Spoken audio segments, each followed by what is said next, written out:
And we are live.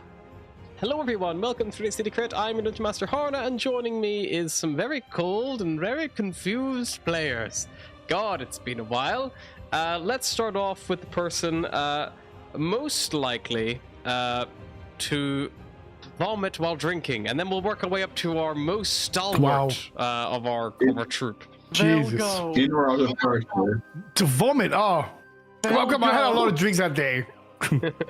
I did the same way that day. Hi, my name is Usord, and I play Bagor, the party's fighter warlock. I presume I am the face of the party, apparently. And yeah, I'm gonna pass on to the next person that vomits when drinking.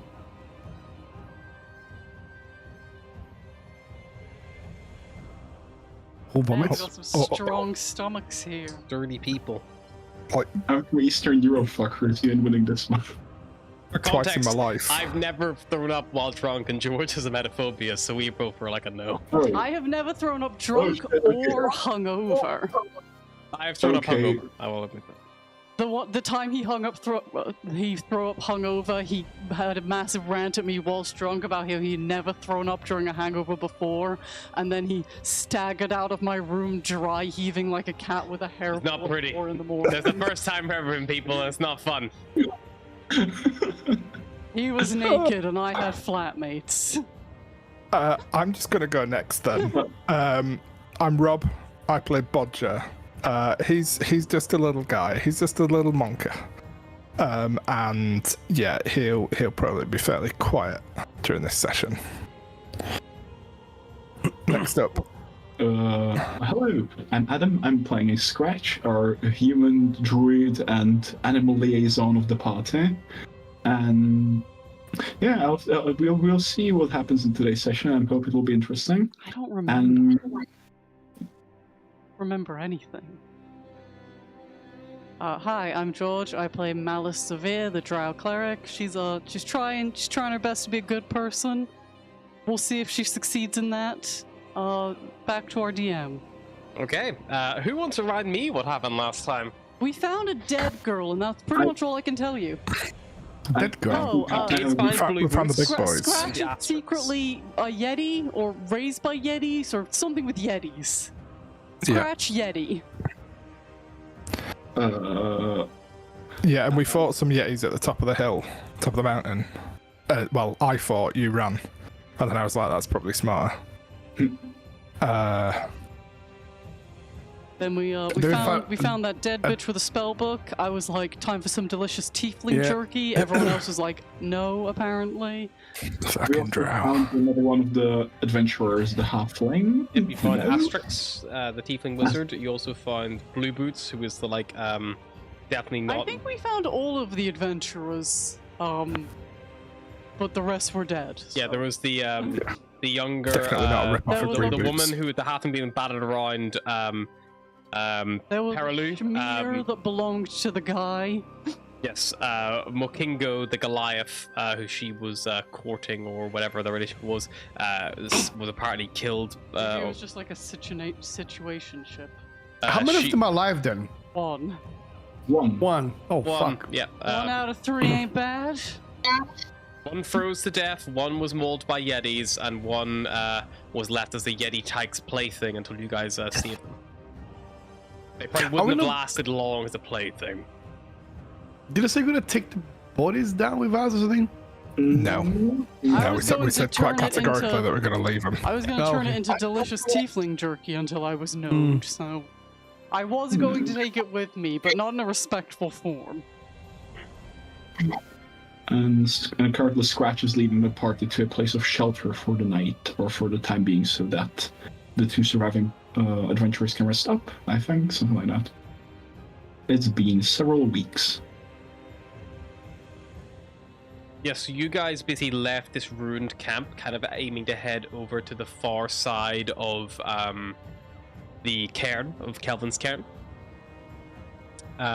So as you, Garrett, Boy, the sled dog, Perilu, all make your way over.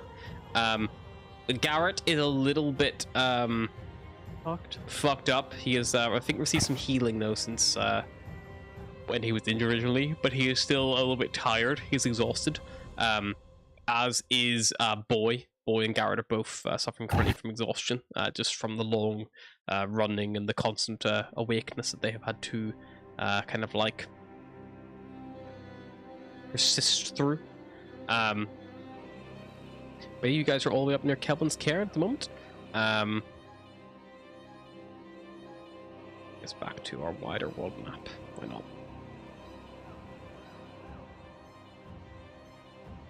There's a lot of lines on that map now. A lot of... It's a lot of math. The colorful lines are me trying to work out fucking durations. I think I've worked them out. But I don't know how far along I got. I think I was doing these doodles of like time duration while you guys were arguing about something. So like I don't know when I drew these or what all of them mean anymore. But I'll make a good guess.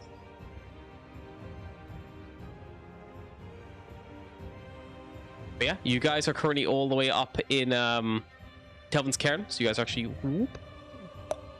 up in here. And yeah, you are kind of like, you leave behind this ruined camp, and you're intending on traveling over the actual mountain itself, looking for somewhere that Scratch is familiar with. Mountain travel. Where do you need to escort this little, this person to? Do you want to ask Perlu? Yeah. Like being a cabbie, like, where can I drop you? If you could, anytime you guys are passing back through one of 10 towns, I can break off there. I think I think after all this, my adventuring days are done. I'll Can you just drop you off in any of the towns? yeah, Are you gonna be okay? as long as civilization, I'm sure I can get an escort and pay whatever I have left to get out of here. Just go home. Fair enough. I think maybe we should escort him down to the nearest town, and then we'll see where we go from there. That's a woman, but good try. That's a woman. Oh, I am a woman. Yes. You all look the same to us Dragonborns. Okay. I'm quite bundled up, I suppose. Problematic. Just for like a very strong man, strong packs. He's talking to a halfling. So, but right, if we are gonna keep at the space, we should be there in a good time before we all freeze to death and such. Come, should we go to Carconi? No, What? Carconig. I thought you lived around here. I think we should head to a shelter I know near here, where I used to live for a good while. We can rest up there and make the long journey, because she nods to most of the saved people, adventurers. Like they look exhausted. I think we should get there as soon as possible, rest up, and then make a longer journey back. We don't want to get caught in a snowstorm. Okay, sounds good to me. Okay. Then Scratch, if you are leading this expedition on the slopes of Kelvin's Cairn, just because of the unforgiving mountain terrain, I would need you to make me a survival check to make sure that your journey is not going to be hindered by weather or terrain. Can I have advantage due to knowledge of terrain? Or through one of us helping? Or yeah, all that. Or I would say that probably Garrett would be skilled enough to help you, because that is his job. So yes, he would at least have the knowledge of the Cairn to help you, like, know, or at least be familiar of, like, certain areas of the mountain and the know routes and things like that. I'll use guidance as well. Sure. That's a 21. Do I need to add guidance, or is that enough? That'd be fine. Your travel's not hindered with that kind of success. It's good, because if you feel it by a certain level, you can trigger an avalanche.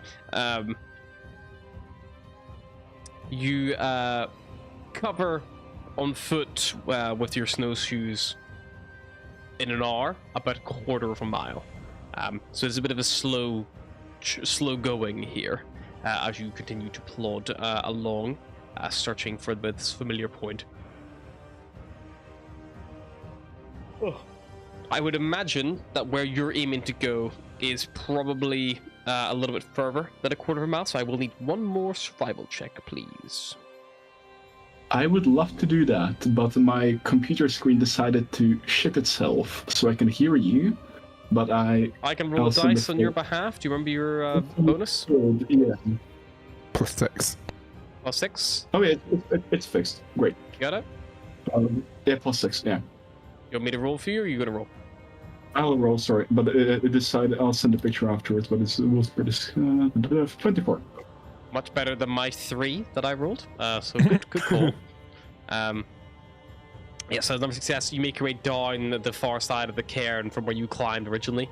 Kind of like beginning to make this descent, avoiding like the slippery avalanches that you guys came across before and all that. You're just going away from it. After some time, eventually you find yourself on a little snowy plateau that kind of like levels out, and there is this like large crack through the ice-covered rock, like in this like craggy like face, that's almost like cliff face that kind of like falls down in front of you. All right, almost there. Just be careful on your feet. You don't want to slide down here. You gonna go inside? Yeah. Okay. Also, before entering, Scratch would ask whoever's carrying the remaining crack cat. It's like, I will need the crack cat meat. You will see.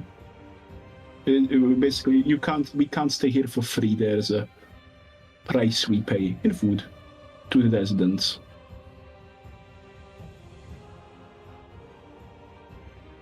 And so, I'm not sure if she's the one carrying it, but she would ask, or she would just basically take it from whoever has it. Probably carry it? I assumed we were making Scratch carry Because literally. you're heavy as everything. strong as fuck. Okay. Yeah.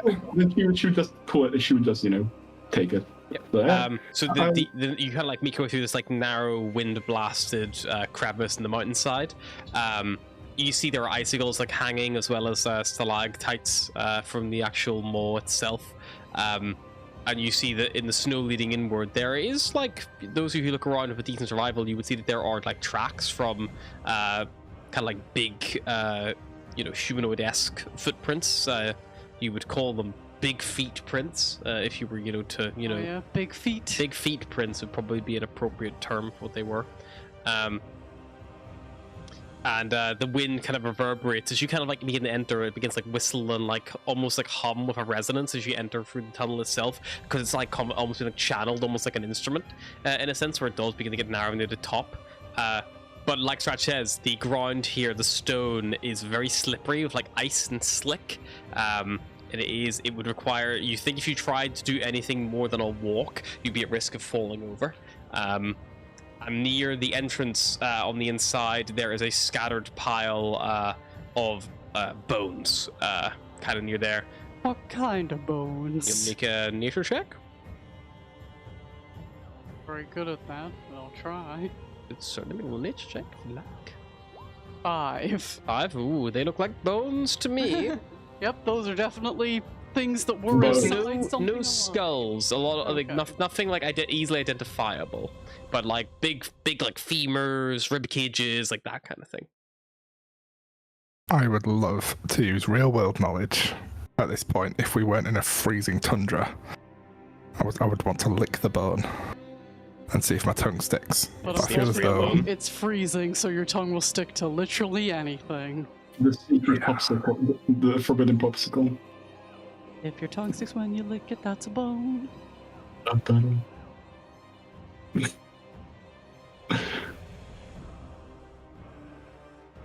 Just Scratch.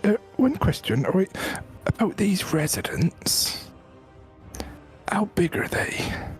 Large. They raised me, so the reason why I can carry as much is because I ate the same as them. The amount wise. Right. Okay. That's fine. Bodger's just going to kind of scan around and look for somewhere or places where he may hide The bone if pile. required. The bone Make pile. a perception check if you'd like. If you're looking ready for other than the bone pile. 19. I think it's pretty good. It's a natural cave. There are lots of areas where the walls are rough and hewn.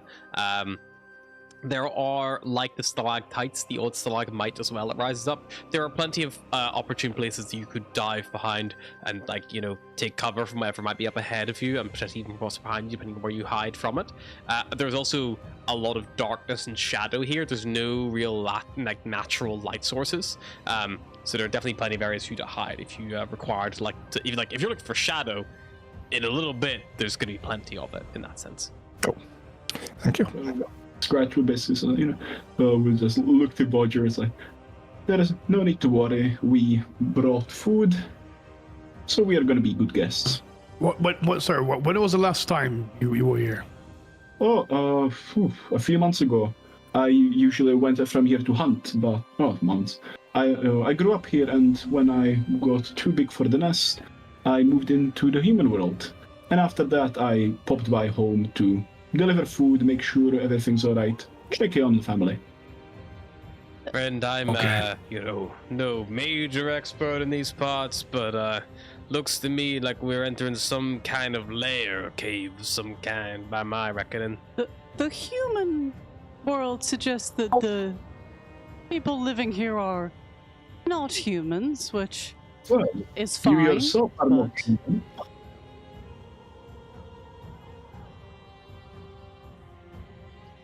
Look, we need. We can either freeze to death outside or stay the night deeper in. Just Scratch, let me I'm do just going to ask you outright. I feel like we've built up enough of a rapport here that I can just ask you this. Are you leading us to our deaths? No, Okay. I would be leading you to your death if I didn't have this crack cat with me. But I believe we have enough rations to be good hosts, so we're fine. Well, like, I would be fine either way, but you will be fine as well, hopefully.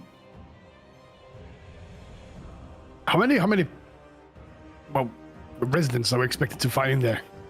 Oof. Well, my mother, my father, my siblings, though I'm not sure if they will be home. Maybe some already grew up fast enough to go establish their own families. Between 2 and 8. Oh, Right. that's a big difference, a big gap there. Well, Like, okay. Two definitely. I'm not sure if mom and pa were busy and got another child, to be honest. All right, Scratch. If you're saying you know these people, whatever they are, and you say you're gonna be safe, I'll trust you, my friend. Like, if in any case you would stop being safe, I will tell you and make sure you have ample time to get out. But that should not be the case. Should we have like a secret code word between I'll us? just yell "run" in human. That should be good. All right, run works for me. Wait, Malice will anyhow. sidle up to Bodger as casually as she can, lean down and be like, I vote if things go south, we offer them the Dragonborn. He's the biggest. No. A bit more exotic. Why? Hey, we're talking about you, not to you. All right, turn around. Yes. It'd be a little like a challenge for him with the scales and that. Maybe we could just offer this little fella here. The one we just rescued. We're gonna get for him, not me. Whoa! No, I'm not a big fan of that. Again, that is a woman. You are not very good at identifying That genders. Oh, the way you're pointing is like you've got a bit of a hook going on with your finger. yeah. Right. So, no, because we quite like him. We want to keep him. Also, if Oh, we you don't want to sacrifice, kiss me? also if we Also- sacrifice him, it will upset his dog. So, That is Okay, true. give And I them the think dog as well, so they die together. Right, So- now you're just something- going to die on your own. Like, we're going to be able to he offer him said a crab sacrifice the cat. dog, and Sylvie jumped in like, whoa, whoa, whoa. My friend, we need to Where talk. is all this coming from? I don't understand. There will be no need to sacrifice anybody. Come on. Right, just What are we trying to make call? peace and hope there's not. I look at the halfling, just like, Just Make sure to stay close to me, careful just in in- case. just be careful in case like this looking up, you know, those stalactites, one falls and well, that's why I only have one eye now. Ooh. How high is the ceiling here, by the way? Is that In mystery the solved? initial entrance, it's probably about 15 foot or so, but it does look like it lowers to about 10 or 11 foot, like as it Oh kind of goes fuck. in a bit deeper. Okay, so it's very, very. Okay. You know, like, it's 11 foot tall is still pretty tall. Like double my height. Oh, very All right, tall. let's go in. I'm freezing out here, Scratch. And if I'm freezing, I'm straight. You people are probably colder than I am. Let's go. We need to get deeper in there. We might even be able to make a fire. That's what she said. What, making a fire? No, get deep in there. That Why is would what I she said. be making a saying fire. that? Unless you're getting pegged, I guess. Or unless, you know, he's very small and he can't get deep enough. Anyway, Is that what? Let's your just keep partner going. said to you, Bahagor? I guess he's used to hearing that. I'm gonna keep calling this woman he the whole day. You're not a woman. You're a man. Stop lying to us. Reverse transphobia. That's Look no at the size of woman. That's a man, baby.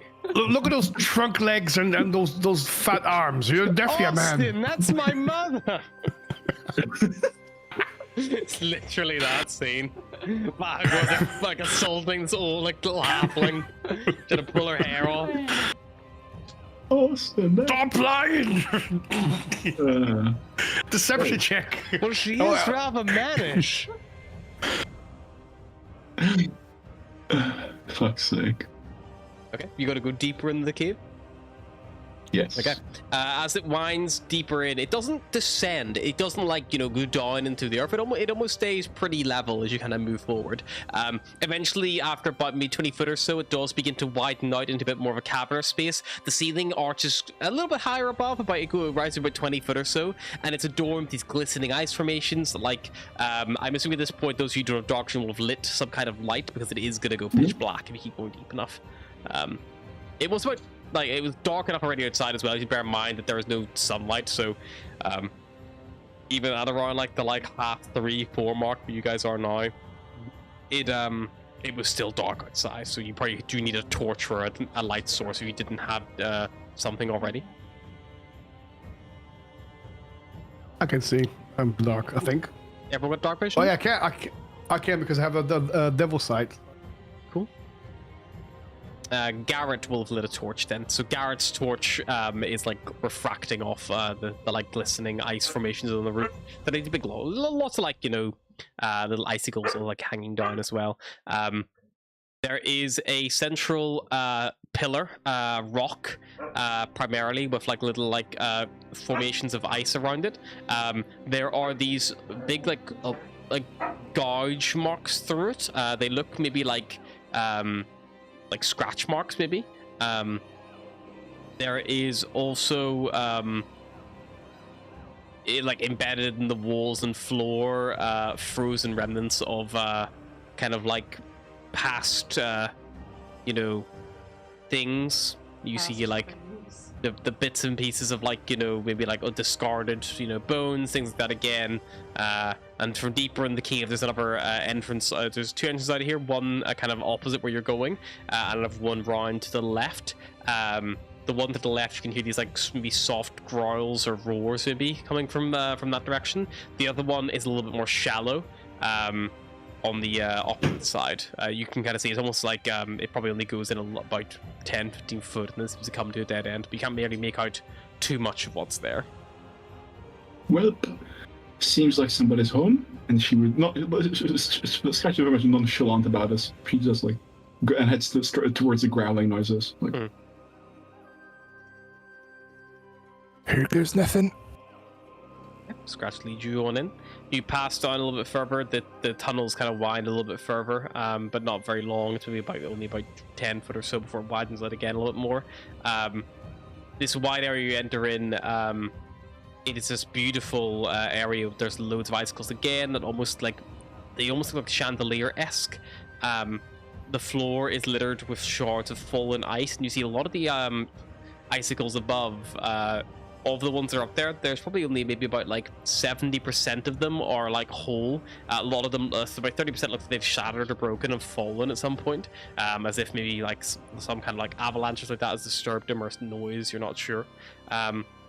There is in one corner here, Scratch, you would know, a small frozen pond, and then just next to that there's another like little tunnel that goes forward, and in the tunnels the first time you find something that looks remotely civilized. You all see a little it looks like probably the bottom of a wagon, or maybe like a sled. It's been propped up against what is clearly a hole in the wall, and drawn on it with some kind of charcoal, maybe like this like black smear. It looks like there is a window drawn on it with a little like crosshatch and a door handle drawn on it, but it's a flat bit of wood. And like propped up crudely, like not quite straight on this hollow. I guess kids still like to play house. Neat.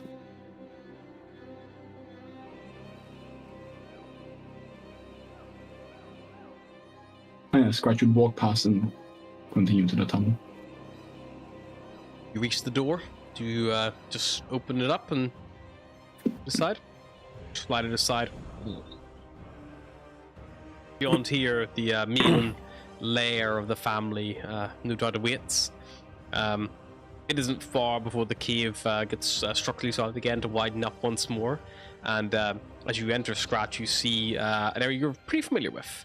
There are two large nests made of like furs and bone fragments on a slightly raised area up on the right. In the middle of the chamber, there is a large table of sorts. It is a flat rock that is a bit like kind of like long and wide.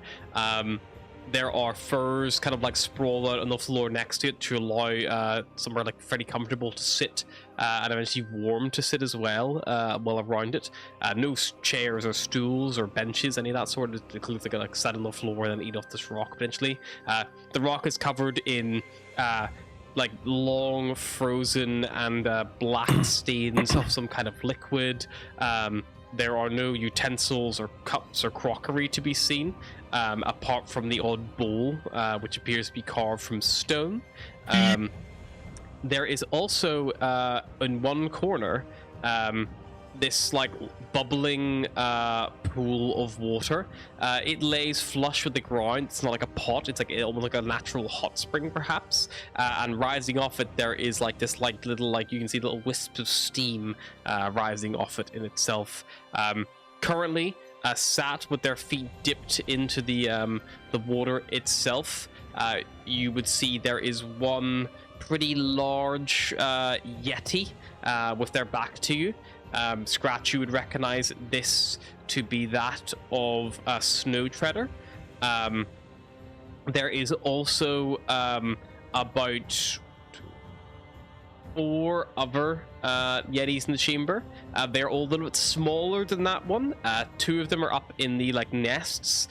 One of them is down by the table, and the other one is kind of like walking from the table back up towards the nest. And you would recognize these as a couple of the your siblings, Scratch, including the smallest one, Piku, who is the little tyke who is currently walking from the table to the nest. The other ones are all like adult, but they're not as quite as old as the one in the water. Cool. Yeah, Scratch would just call out like, "Snow Treader, I'm back from the hunt." Your mother turns around. You see this. Those of you who look. Pulling herself out of the water, this towering, imposing figure, silver white fur, tinged with streaks of blue, ice blue eyes. She like lumbers up. scoop Scratch up like under her shoulder, like like pat Scratch on the bottom, twirls around and sits her back down and goes like, "Oh, good to see you, daughter of mine." Ooh. She looks over your shoulder. "You've brought us good snack, I see. Many snack." These are not snacks. These are my friends. But instead of, we need to stay here tonight. But they brought food, and she would nod to the crack hat, and then to them. This is their due for staying the night. We need safe path. Make me a persuasion check, Scratch, with advantage because of your Yeti child secret. She will also offer up one of the damaged pelts. Secret Yeti. In the mountain. 15. I started thinking Secret Yeti and both dogs froze and just stared at me, so now I'm a little suspicious of them. They think you're a secret Yeti. Yeah, 15 is enough. Your mother looks at you, pauses. Fine, but your father, I do not know, will be so happy to entertain such strangers. Well, we can offer more food if he would not be content.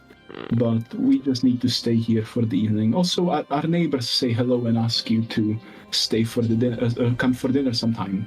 You know, the ones north of the mountain. Yes, indeed. We should have to pop over at some point. It's been a cold winter. Don't want to leave too often. Cold. They have a new child. They have a new young one. So. Oh, good news. Good news. Not a great time to bring new life into the world, but I suppose there is rarely a good time. No offense, children of mine. No offense. I love you all dearly. But yes, indeed. And she would introduce the party. So, this is Bagor. He's the Youngborn, and even if you try to eat him, it tastes horrible. You know how lizards taste. Very horrible. Don't. This is disgusting. I will say for context, Scratch is currently speaking Yeti because these things do not speak common. Okay. Then she just starts pointing at us, and it's like, oh. Yeah. Oh, I look at Malice like, I think this is it. I think they're gonna hit us. They're probably like, this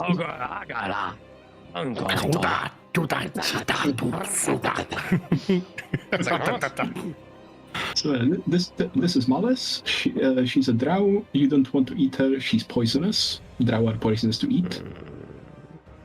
She looks like bad taste. Yes. And this is Bodger. Look at him, how small he is. There's no meat on him, only bones and skin. He looks and like Olive. Kind of, yes. Take cocktail stick, points to one of the spears. Not sure what he's saying, but I don't think it ends well for you. I think Bodger's gonna be the first one. Look, she's looking at him with a spear. I'll just ask them to set up their sleeping arrangements in one of the corners of the cave. And if it's alright, if we could at some point use the hot spring, that would be splendid. Some of them need to warm up. They have frostbite. Use it before your father gets home.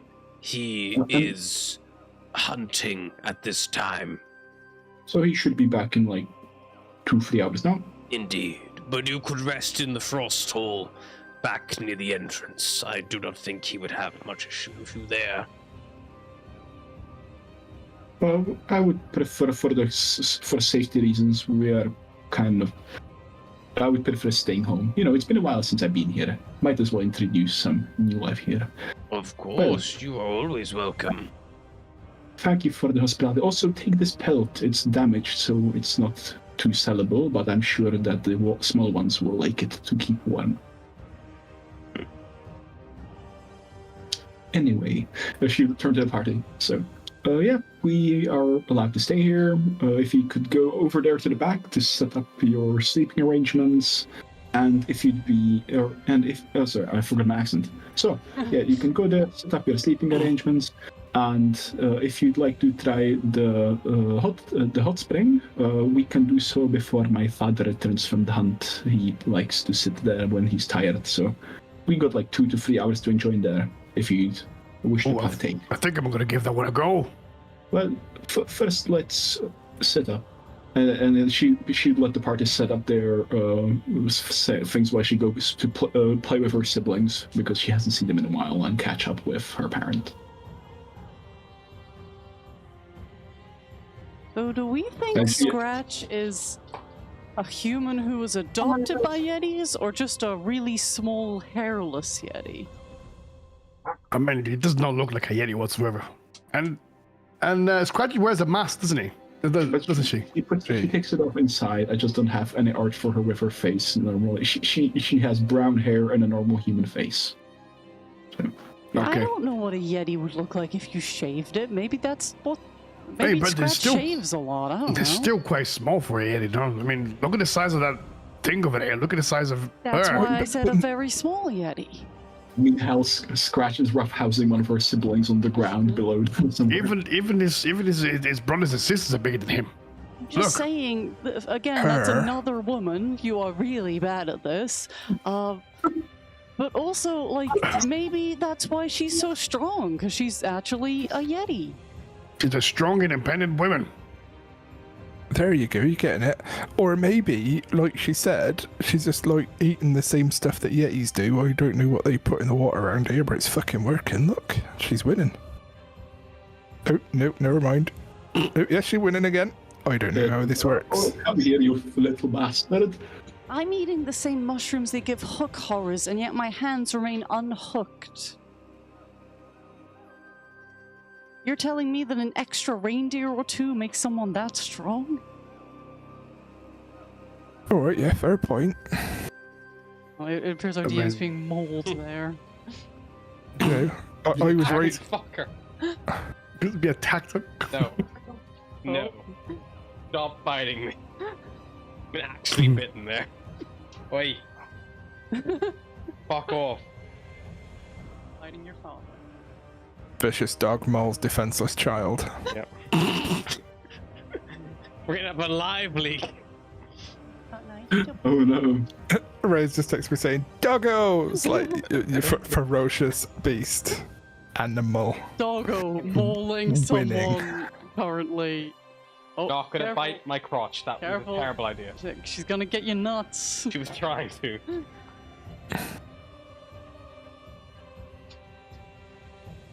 That's my book. Steal the book, Juno. No one can stop you.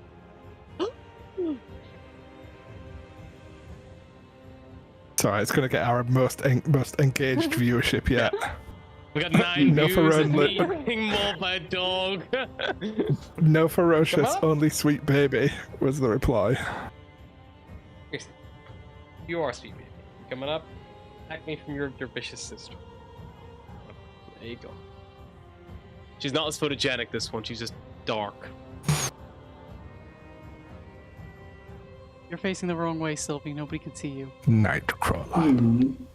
Oh, great. The second dog is back. God. Okay, well, now there's a dog fight happening on my lap. This is not going to be well for me. It's just the Yeti's roughhousing. It is. The Oh. young Yetis are fighting. It's like, don't yeah, it's like, you know, that's cheating, you can't do that. It's like, No biting the hands. It hurts a lot. There we go. I'm calmed now. Well, I'm gonna ready myself, and I'm gonna jump that hot water. You know, the hot spring over there, if you don't mind. yes, I'll join you shortly. Go. Hot Click spring on it. or soup pot? Oh, don't say that. Don't say that. No, it's not the soup pot. It'll be very impractical to, you know. It'd be a waste of preferably hot spring. Okay, right. I'll risk it. Yeah, Cold as hell. Is already climbing in basically. I'm going to I take off my thing, just my little thong.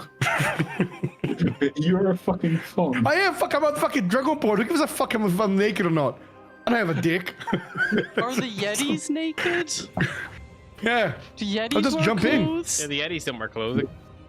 They like Yeah. lay in Full the on, furs just and woof. dry off in the furs, but they're like mainly unclothed. Full on naked. Boom. No, but Jump in. I heard Bahagor's wearing a thong. That's why I was so confused. No, I took it off. No, scratch that. No. He took his thong off. I'm reptile. It's like, oh, just go in naked, completely. Okay, yeah, you hop Malice in. will watch him strip and then slowly start to follow suit. If I see one bubble, I'm fucking running. There's not gonna be one bubble. There's gonna be many bubbles. I'm not gonna partake, if that's all right. Also, because I've had a look around here and I'm not sure where they piss. So just gonna. We have a separate cave outside. Oh, all right, that's all right. Civilized. I was wondering, you know. We shit in the shitting cave like civilized people. I don't want to go that shitting cave. No, you really don't. Where else are you gonna shit, boyo? You can't Secret, build it. secret. You could go out in the snow, but it might freeze when it's halfway out. What are you know? talking about? Oh, Everyone knows no. that lizards don't shit, you know? Like the Lizards rulers of don't even North have Korea. assholes. Maybe he's like a snake and he only shits once a month. That'd account for the smell. Mhm. Fucking But- fermenting. I took my clothes off. I did my toes in. Oh, it's hot. It is Oh, warm. It's like it's not like it's like hot enough to have steam in the air, but bear It's in not like mind boiling it is hot, also like- like It's like minus minus 85 30 degrees something. like Fahrenheit or something like at the coldest point. So it is cold as fuck here. It's like minus 50 degrees Fahrenheit, which is like still freezing even for us. I'll jump in that water. Jump in that water. I don't think it is In the minus water. 50 Fahrenheit. That's minus 45 degrees Do Celsius. you want me to read the book to you? I'll read the book to you because that's what it says. Jesus. The temperatures during Oral's everlasting winter, the average temperature in Iceland is minus 49 degrees Fahrenheit, minus 45 degrees Celsius. Wind chill can lower these temperatures by as much as 80 degrees. People are in debate if that means it could get to 80 degrees Fahrenheit as the low point or 130, minus 130. Did Yeah, you know it's at very Did you know at minus 34 degrees, hypothermia occurs within 10 minutes, even if you're correctly dressed?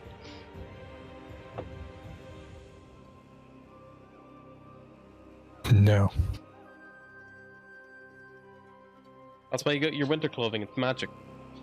Magic winter clothes stop hypothermia. Yeah. Look, Oral's kind of trying to kill everybody with the everlasting winter. What do you want from me, okay? I didn't write the book. She's only kind of trying to kill everyone. Like, she's not like super invested in it, but if everybody does die, that'd be cool. Yeah, you all dip in, get a nice hot little rest and relaxation Yeah, if you go to want. Hot spring. Yeah. I think my spring's hot. Mhm. One of the Yeti young ones will join you. You would know this to be Mara, one of your sisters. She hops in. She's a little bit smaller, not quite as small as the Tyke Peku. Yeah, her fur almost like glimmers like it's like got snow on it. As she gets in, it like just like, you know, all melts off. Bodger's not going to get in, but he's going to dip his feet if he's able, Yeah, because he you do doesn't that. want to take off his clothes. The Yeti don't seem bothered by nudity. They don't Oh, seem no, to see but- anything. but- I think Bodger. Oh yeah, Bodger might be, but In the more than like context either the would. Malice and Bahagor have chosen to strip down, but the Yeti don't react surprise. It'd be Yeah. the same as like if you took your clothes off in front of like a cat or a monkey or a dog, they wouldn't react. Cool.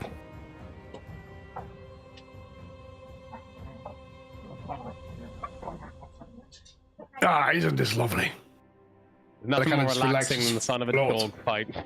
There's some wolves Yeah. fight over a scrap of food. No, that's just the Yetis pulling their hair in the hot spring. So, Torek and Piku playing Yeti Wars. yeah, I miss this place. It's been a good while.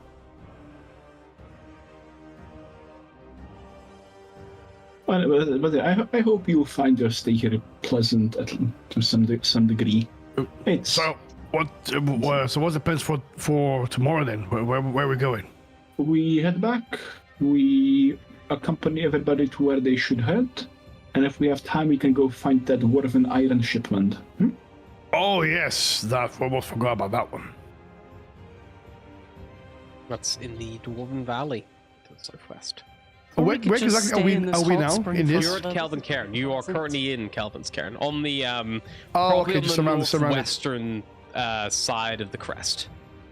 Oh, okay, so it's Because still you around kind there. of Okay. like you basically would have come out of Cairn, climbed up, and then probably made your way back over the far side to get to the Yeti Cave here.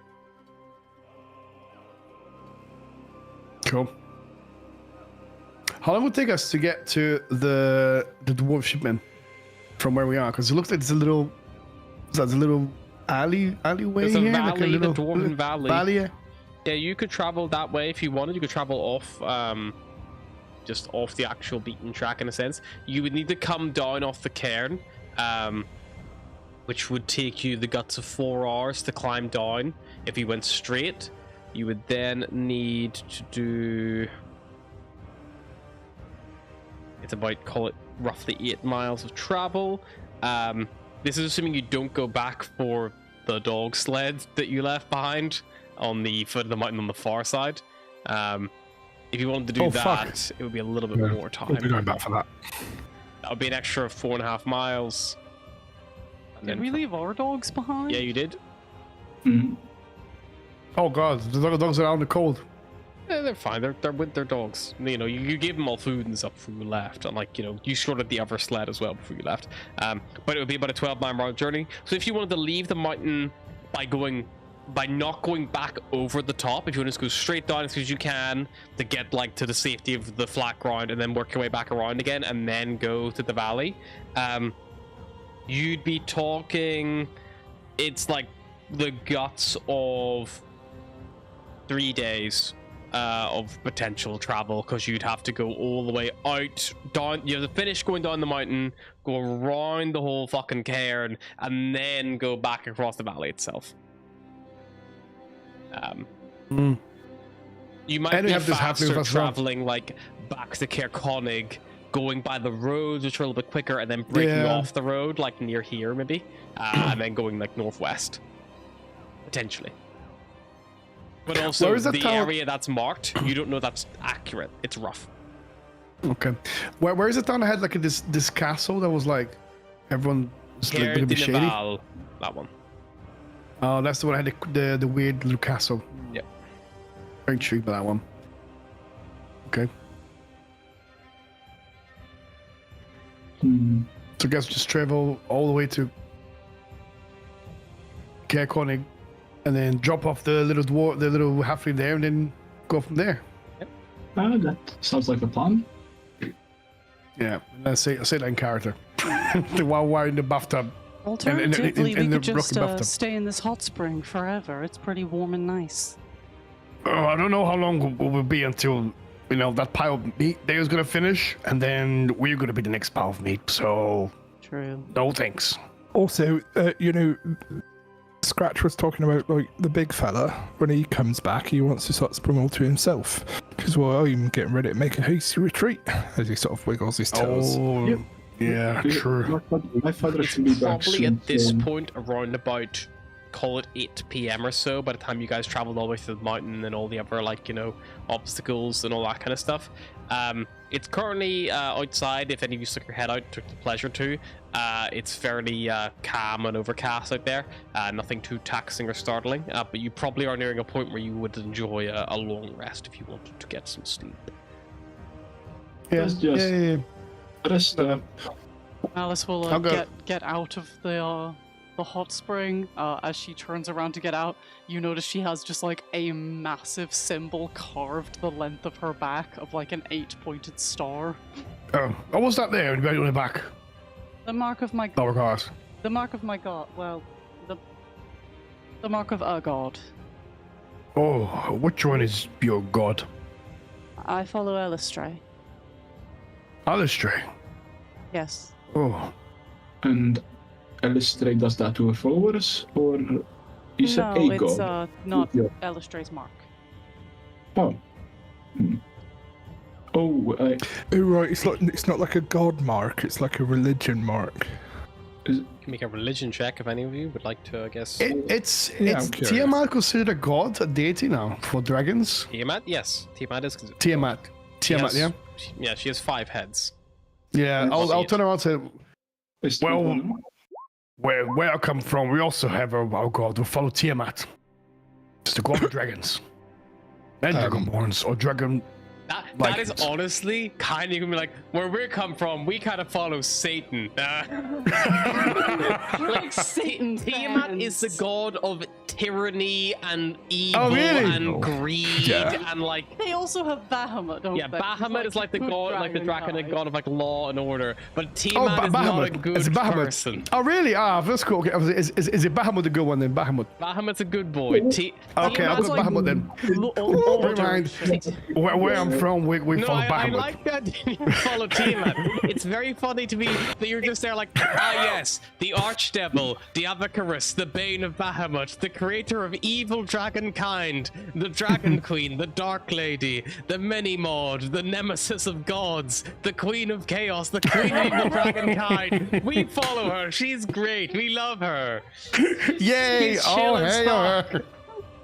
Scratch with 21 religion check, like, Okay, I'll go back. I'll go. Sorry, Bahamut it is then. Bahamut it is. Okay, that makes That's only. more sense, but less funny. You know, for a second there, I thought you said Tiamat. I was gonna spit out my meal from like 2 days ago. No. Definitely not Tiamat. Next So. game we're doing is Rise of Tiamat. let's fucking go. Bahagor main revolt. I'm gonna swap out I like thought you were one of gonna be the like, NPCs for Bahagor. Oh yeah, it's big bad Bahagor. That's why he has no memories. It's because he was fucking like playing Rise of fucking Tiamat this whole time. 8 Drow usually follow Rolf, isn't that correct? That is. I think. The spider queen. Got it. Is that what's on your back? Yeah, it's the Mark of Lol. Mark of Loth. So it's an 8-pointed star, but it has like a webbing connection as well. And it's like literally like cut, like scarred into it. That looks painful. I don't remember really. I was a very little child when I got it. You got it.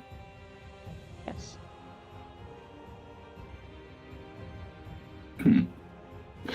Well, I'm glad you follow a god that doesn't do that to you.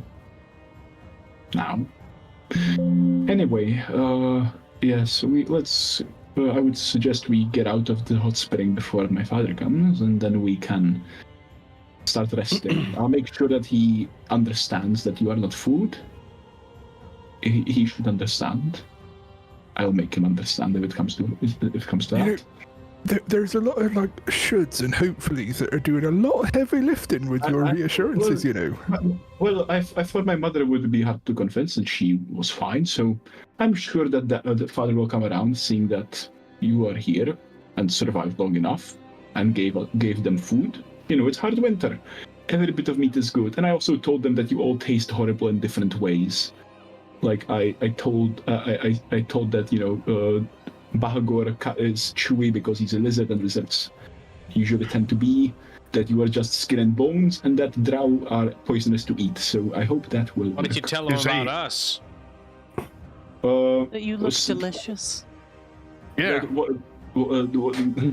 That you one of you same as Bahagor, small skin and bones, and about yourself, and boy, that you are all muscle, too chewy, no fat. I mean, now that you said it, it kind of looks good delicious. to me, but at the same time, I'm not here to get compliments. I'm here to not get my fucking hide ripped open by a hungry yeti. We won't get you. Did it sound like the Scottish last session? I don't know. He's American now. That's where he is, boy. How the fuck you remember what happened? It was a month ago, you son of a bitch. And you're to blame. So, You canceled last minute, you fucker. if you were to have your hide ripped open, it would already happen. Hope so. Fair enough. Okay, Good to I know. guess we'll just get out of this spring, and then I gotta go out of the spring, stand up, and I lift, like I come out of spring, literally right next to to Bodger, fully naked. Oh, sorry, Bodger. Piku, the little Yeti tyke, like Cheek. covers their eyes. Right on his face.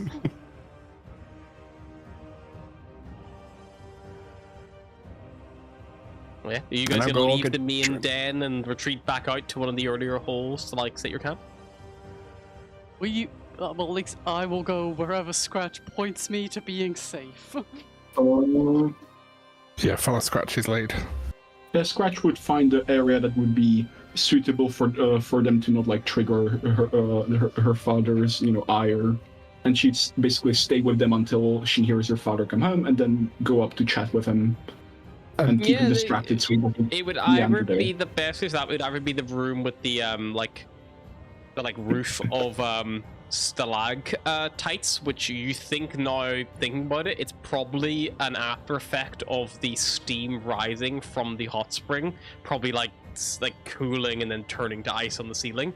That room would be a pretty good one because it's not like one of the first rooms he would go into, so you'd have a good time to like catch him out. Or maybe you could take them to the small little like nook off the first chamber you entered, the big like high chamber that was off to the opposite side, not to the left, where you went deeper towards like the roars and growls. You could try putting there. You know, normally that space is used for like storage of like hunted game and stuff like that, but like not for any particular reason, just that it's a little bit out of the way. Like you could move that out. If there's anything in there, you could always move that out of it. She just probably put them in the first room, the one with the steam, the one heated by the steam, by the spell. As you guys like set up your camp there, probably in the time it takes you to set up your camp to get bedrolls out, any tents or lights, fixtures affixed, or anything of that nature. You would notice that like there's always like, call it every 7-8 minutes or so, the sound of like, it sounds almost like a glass shattering. And it is a little icicle that eventually breaks or melts, eventually just falls and smashes on the ground. Oh fuck! You don't know how painful it would be if it hit you, but nothing hits you at the time that you set your camp up. Scratch, did you just see that? I mean, is it safe to stay in here? I mean, I don't want anything to follow my head while I'm asleep.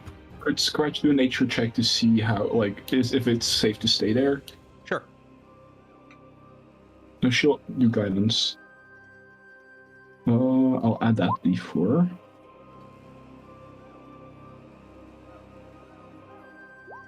$14. The roof here is only about 16 foot tall in this little wider point. Bear in mind, if you were laid on the ground, it's a 15-foot fall. For something as sharp as an icicle, it probably wouldn't kill anyone, but it could probably cut someone up, if it hit them at the right angle. I mean, if it hit someone in the eye, it could blind them. That's for sure. Malice already warned you of this. But how big are these shards? Or this shards? How big are they? They're icicles falling from the ceiling. They're anywhere up to about a foot long. Okay. Okay, so the some thing of them is, are not. Some are 6 inches. Some of them are anywhere in that length.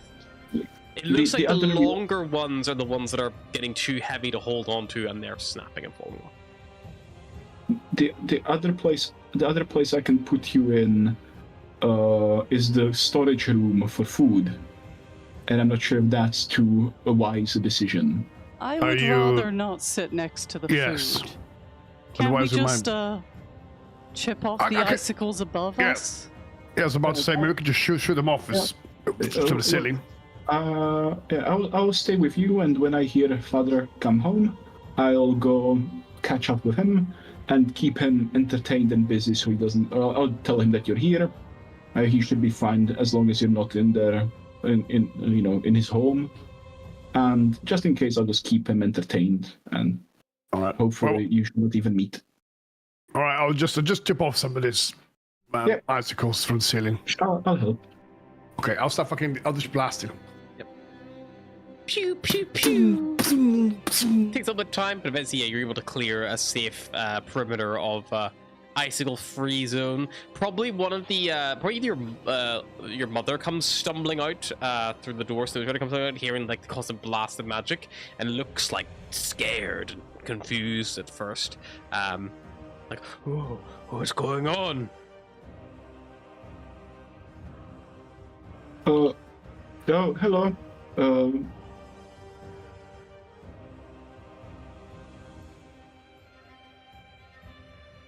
What is this strange thing? He like points to the smashing of ice. Yes. Our guests are just securing the place for their rest, so the icicles don't fall on their head. Okay. Long as you know what you're doing, Scratch. Don't worry. They've helped me and saved me. If it wasn't for them, I would be, well, probably dead. Possessed by a ghost. Probably dead. I So don't know what that means, but okay. Dead, I know. Dead. Yes, I would be dead. I will come back to the hideout soon enough to catch up. I'll just help him set up. Perfect. She nods and she'll head back inside.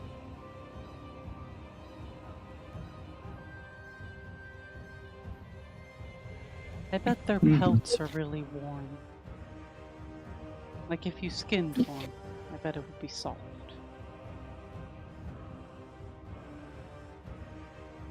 They are very soft. I would recommend not skinning them. I don't think I could take one. I managed once, an old one, a very old one, but I was a bear to be fair, but yeah.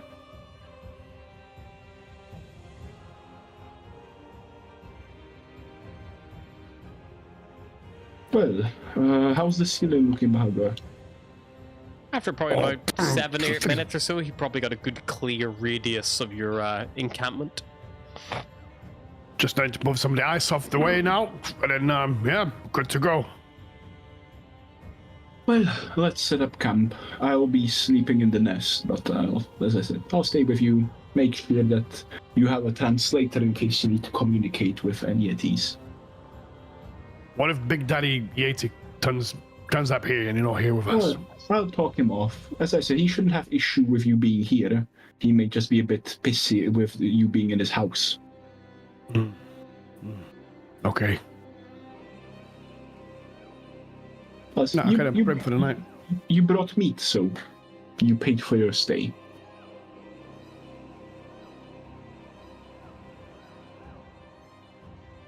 Okay.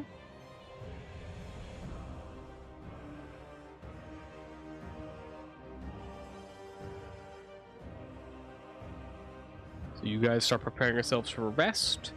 Scratch, are you gonna leave your companions and go straight into the main nest more or less immediately, or are you gonna linger around? Bear in mind, it's only about 8 p.m., so it's not like, it's incredibly late.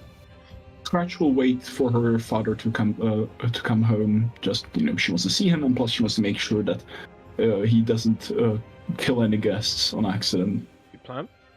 You probably, after about an hour or so of after the camp is set up, eventually hear the sound of something being moving into the cave beyond through the entrance.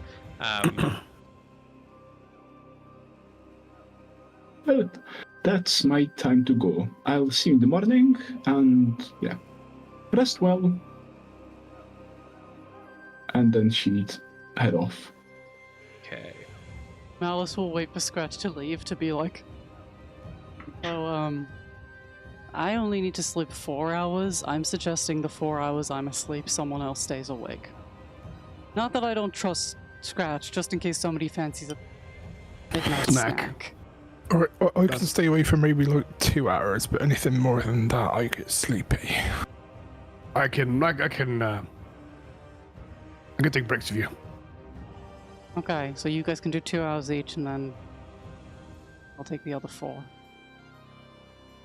Fine. Okay. So you guys begin to get your plan in order. Meanwhile, Scratch, you head out into the open cave area with the little pantry-esque tunnel to the side, and you see back to you, standing a good 2 foot taller than Snow Treader, white fur, broken up with scars. One of their horns broken off from a past battle. As your father deposits a big, like, dead wolf into the like pantry area. And turns around, you see his sharp fangs spill over his like lips and his like bright blue eyes as well. As he sees you, a brow furrows. And he rushes forward towards you, closing the distance in little to no time. Dum dum dum dum dum. I hide. Oh. It's instinct. You'll hear the thundering of these heavy footfalls. Scratch braces, like, you know, like in rugby, people brace for a tackle. She does the same. You do feel a tackle as Longtooth scoops you up high and pulls you up to his eye line, and then kind of like a almost like literally like giving a primate like a box that can be opened, like how they almost inspect it, like turning them over in no logical sense, turning it upside down. Longtooth like inverts you, like looks you up and over, like fully turns you around, and then goes like, daughter, and then puts you down again. Good to see you. Thank you. So that you know, we have a few of my friends staying in the steam room. They won't be a trouble. They'll just be staying the night. They brought food. She nods the large crack cat carcass next to the table. That's their perk of staying. They want this to be a home, and I would ask you to just leave them be. They will be gone before the light begins to break through the cloud, yes? I will tell them that. And if you... I'll be right back. I'll just tell them that they won't leave. That would be about 10 a.m. when twilight kind of begins. Plenty of She time. will quickly pop him back to the party and is like, hey, so my father knows you're here, and he asks you to leave by 10 a.m. tomorrow. So I'll join you in the morning and we can just head out. Alice is looking around like, where the fuck did Bodger go? And then she like go back and just head back to the main cave, chat with her parents, see if they have any news about the Cairn, any interesting things. Just spend quality family time. Yep. Those of you in your little makeshift camp, the Yeti, as he comes stepping past, whereas Scratch's mother probably stood around 8 foot tall, like not like unbelievably large, like, you know, this individual probably stands closer to maybe 10 and a half, 11 foot. Wow. As he like lumbers through, and Scratch is not a big individual, so like he almost looks twice her height in a way, like, you know, just with his stature, and he hunches as well, especially to get through the like low cave. As he moves through, you see these glowing blue eyes take a good long look at your little makeshift encampment in this cave. However, he doesn't come over and introduce himself. He makes no civility or effort in that regard. And eventually throws aside the wooden sled door to the deeper den, and then moves into there. How So, many Bodgers do you think that guy was? Maybe 3, 4. I mean, in height or in, weight. Well, obviously he'd be less in weight than he would height. Bodger from, like, in the midst of a little cranny that he's found, are probably like, however many Bodgers he is, I don't want it to be an extra one, so I'm going to stay away from that fucker. Are you planning on sleeping in that crack?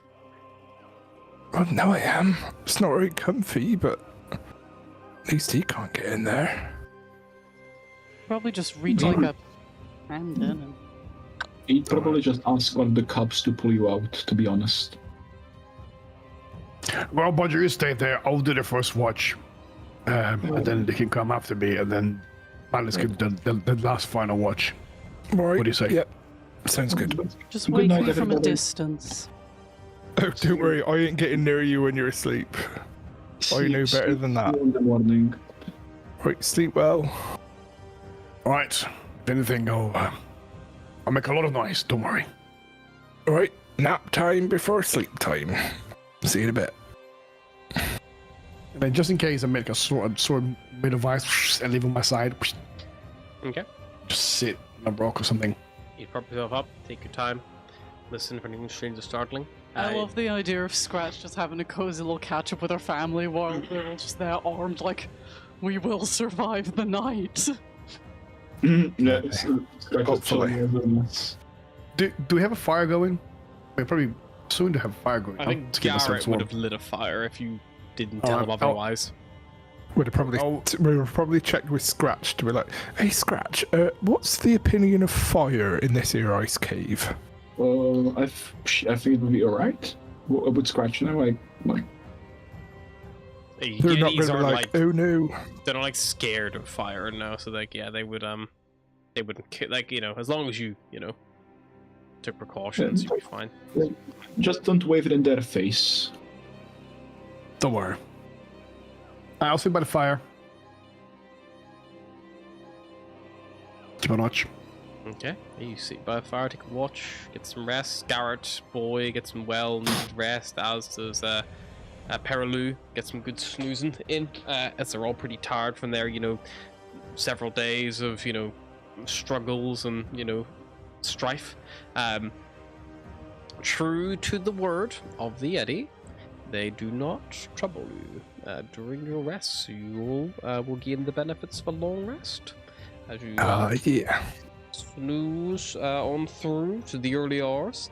You probably, if you so wished, could rise very early, around about 4 or so in the morning, without too much difficulty.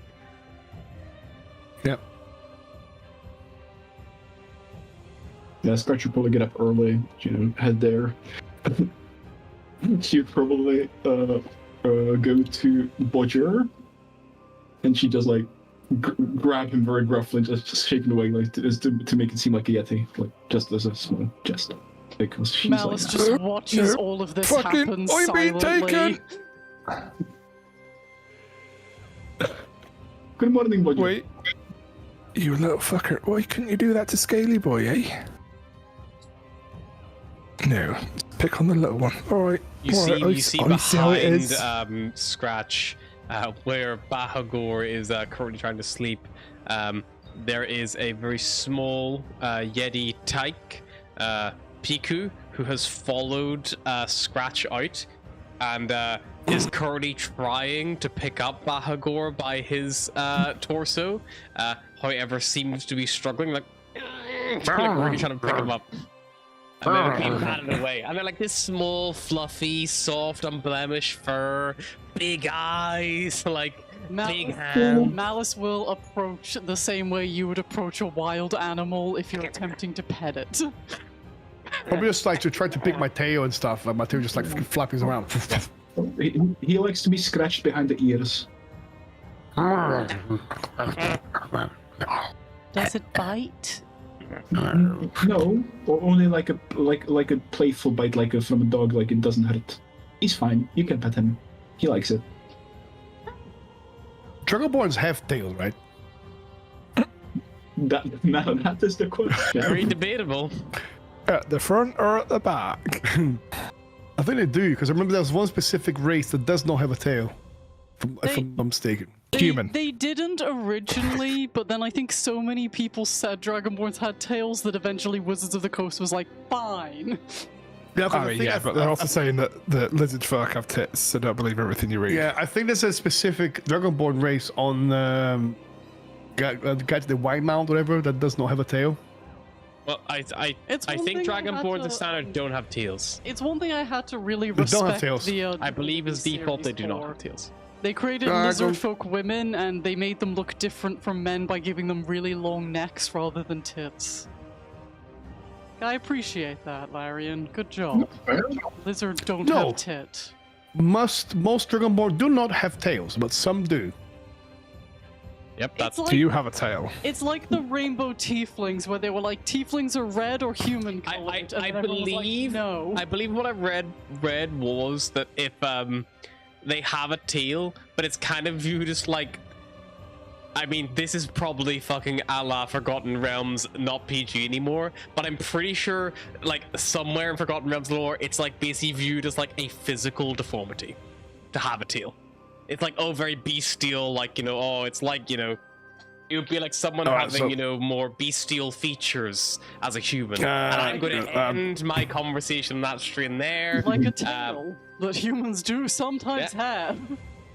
But Well, I believe my that is picture- kind of like where the original thing came from. Also, Well, my That's probably why picture of they don't Dragonborn, they have a fucking tail, touch so it I'm gonna much, say because I have a it's tail. not You can Okay, have can a I- tail if you You want can a if you want to. tail. You're allowed a tail. Nothing wrong with a tail. Yeah. I believe I'll as say- default they don't. All right. Well, I was just gonna go with what my picture looks like. He's got a tail, so fuck it, I'll have a tail. works. But come on, Piku, and she like lead the small yeti. Stop touching her. Alex. It's not a toy. Stop it. Yeah, leave the lizard alone. Come on, and she'd be saying this in Yeti. She wouldn't call her a lizard in common, and she would. Leave alone. Leave alone. Oh, come on. Here, this is Malice, and Malice would like to play, but like gently, okay? Like gently, very gently. Very gently. Like, okay? And she would like. Alice, not knowing only one playing thing that she has been taught so far, holds out her arm to arm wrestle. Yeah, like smack your arm. Yeah.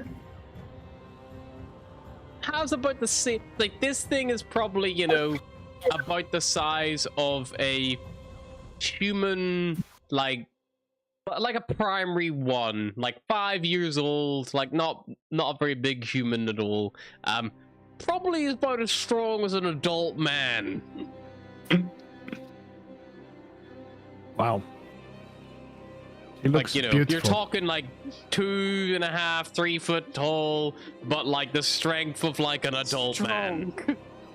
It's like a chimp, you know. It's Yeah, more than a human, but it's literally. fucking like four times strong or something.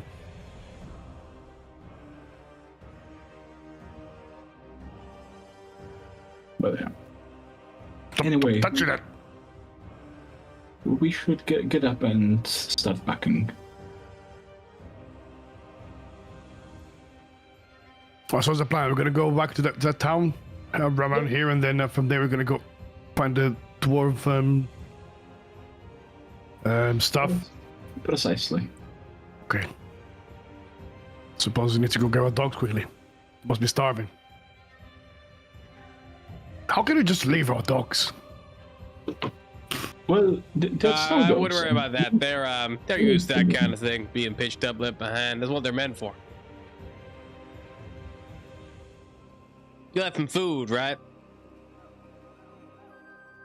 Yeah, Water. but I think isn't this a sled? Well, The if food you we didn't have? leave them food, they'll have found some one way or another. You might not find your dog, but they'll be all right. I've never once come back to a dead dog tied to a sled, but I've always come back to a sled sans a few dogs. We left Fair food.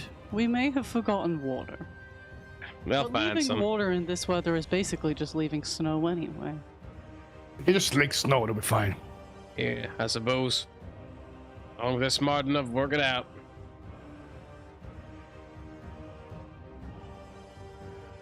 All right, let's make a move. Pack up and go. Start packing up. Pack up your bits. Head out. Like there's no other thing you need to get from the den of the Yetis. You leave it behind and you begin trekking back. Are you going to trek straight back over the cairn? The full, call it 3/4 miles, or are you going to go down the cairn on this side, call it 3/4 of a mile, and then take the long way around on the ground? So, we want to go directly over, or do we want to take the longer route? How we feeling? Which way's safer? Going down and around will be safer, but going over the hill will obviously be more direct, but would take a bit more time to traverse. The longer route is safer, but longer. I think we take the longer route. Sure, yeah. So it's Basically, less a surprises on journey the way. in the mountains takes generally twice as long as one across the tundra, but because you have to go around the mountain, it probably works out not too dissimilar. Would it be less hazardous to go around the mountain though, so we're not got Yes, exactly. you know? There's less chance of like triggering an avalanche and shit on the ground, unless the weather is unfavorable. The avalanche didn't go super well for us last time. No. I nearly died, and then the alternative to dying was nearly got tricked by a fucking devil. That happens sometimes. Oh, that fine. reminds me. Hang on. No, Oh, it doesn't. I've still got in my still have a pocket little- the thing that I little thing. clutched. Yeah, you do. Yeah. Monitoring One kit. second. I was expecting a DMDM at some point over the past few weeks. Yeah, The no, last I thing we remember want to hear is, oh, that reminds me, from Harna, of all fucking people. Also, can we have our next campaign in the Dark Sun setting? that. I've not read it. Maybe. Dog's trying to fight you. I go fuck. Come at me, bitch. Go. If it helps the narrative, he probably would have studied it during his watch period. Just roll me a d6. Oh yeah, no, that's fine. It's totally. I'll do that. Do I want high or low, or is it just totally random? Who knows? I got 3. You're fine. There you go. Nothing happens. No, nothing. Didn't even need to do that. Oh, fair. I hate that. I especially hate it happens, when yeah. he has Really you good. roll a D100 and you're like, I got really high, is that good? I got really low, is that good?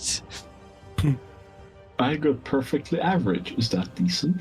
Is that good? What's good? Everything's bad. Especially in the space campaign where he's like, okay, 2 of you roll a D100 and one gets really high and one gets really low, and it's like, well, one of us is fucked.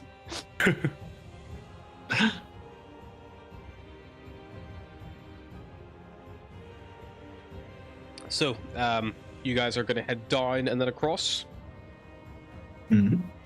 Okay. Yep. I will require 3 wisdom survival checks to safely navigate down the hill. Garrett can give you advantage to whoever is making these checks. I'll do one. I'll Oh. do one as well. My wisdom's not very good. 25. Oh, and with advantage. Come on, let's crit fish. 20. That's fine. I'll add a d4 to that. That's 15. 15, just a success. We also Okay, made I'll do one. Oh god. 11. you get advantage from Garrett. Oh. 20! There you go. 3 successes. That's good. You don't come across any impasses and require backtracking. You manage to find a pretty good way down the hill, the mountainside without any difficulty. You then begin to trek, kind of like snaking your way around the actual edge of the mountain itself.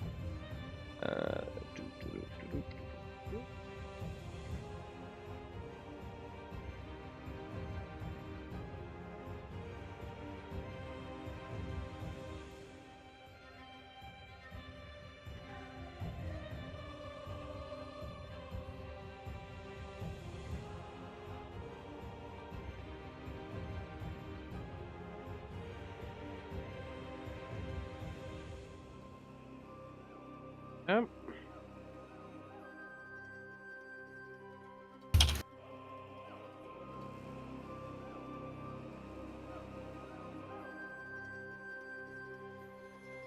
I would like someone to roll me a D8, please. Oh shit, we forgot to look at the weather. Oh fuck, oh D8. no. Oh fuck. 1 is very good, right? Yeah, sure. Whatever you say. 1 is very good. You guys set off in the early hours of the morning.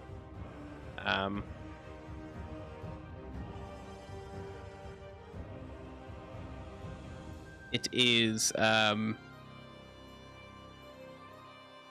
hours until you get to the foot of the hill, and then it is like 4 subsequent hours as you work your way around. As you get to the bottom of the hill, a blizzard descends upon you. There's a wind that cuts through you, reducing the temperature down to 90 degrees Fahrenheit. There is natural light, and it is extreme cold for those of you without cold resistance. Even if you're wearing some lovely cold weather gear.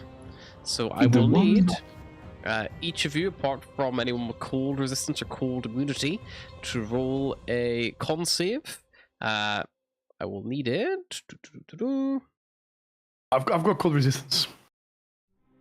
Sure. The one fucking time I forget to roll the weather fucking cantrip. God damn it. Let's do it one at a Lord. time, sure, because you also will need to give me. Luckily, the blizzard only starts when you get to the foot of the hill, not when you're fucking trying to come down. Yeah, that's true. But 18. I will also need a navigator to lead your troop.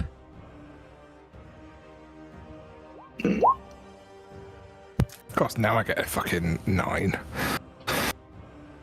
Roger, you do take 1 point of exhaustion after the first hour of travel. Mm-hmm. Oh shit. Bahagor, what did you get? Not you need to roll because you're. Never mind, you're fine. And who is leading the group?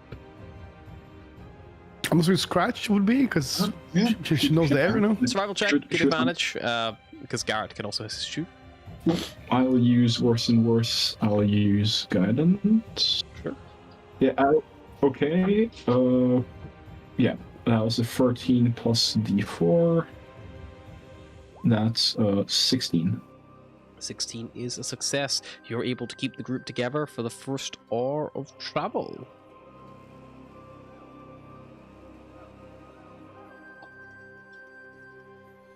Oh, it's a bit nippy out here, huh? It's fucking freezing. I feel like my nipples are rubbing off. It don't look too good there, fella. I wish I You did dare some- say it's because I'm small? It's nothing to do with that. No, we just. Well, I wish I had something to give you to warm you up, but I'll give you a hug. I suppose. No, I'm good. No physical contact, thank you. Are we dying? What's happening? There's a blizzard. Yes. We encountered a white We dragon. die. Die of I cold. do need a con save from you, please, Malice, if you could.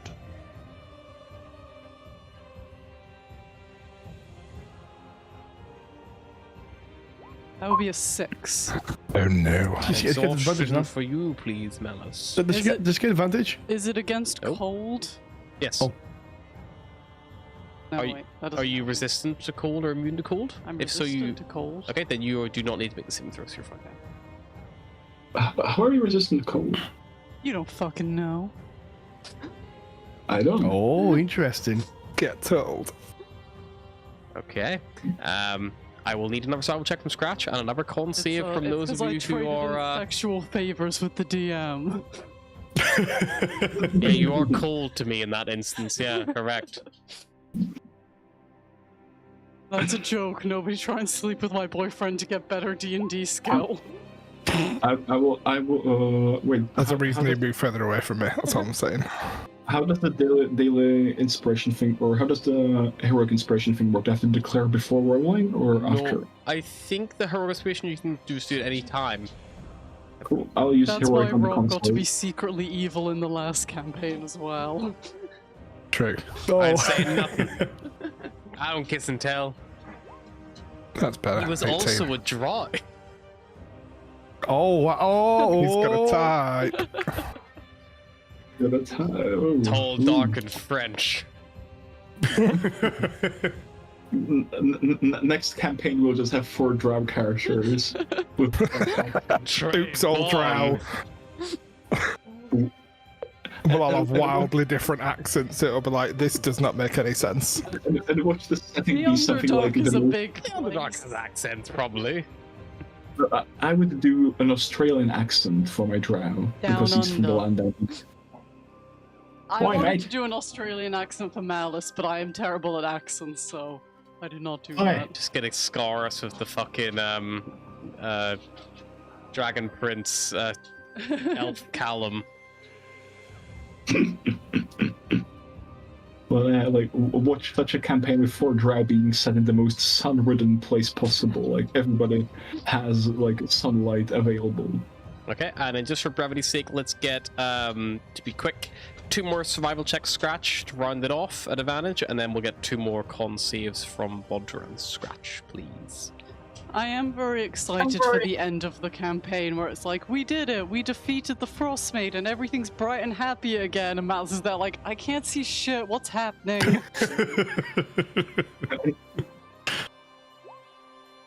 16 and a 20 for my con saves. Oh yeah.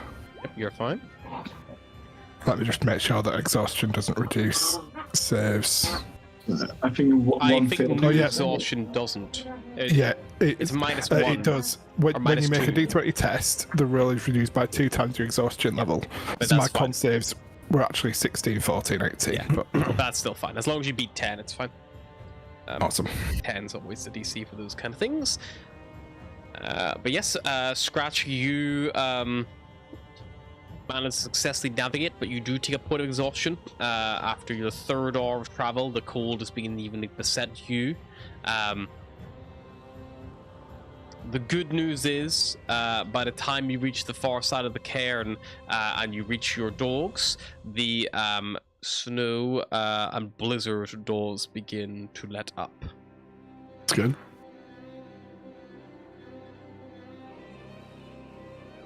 Oh, look, there's our dogs over there.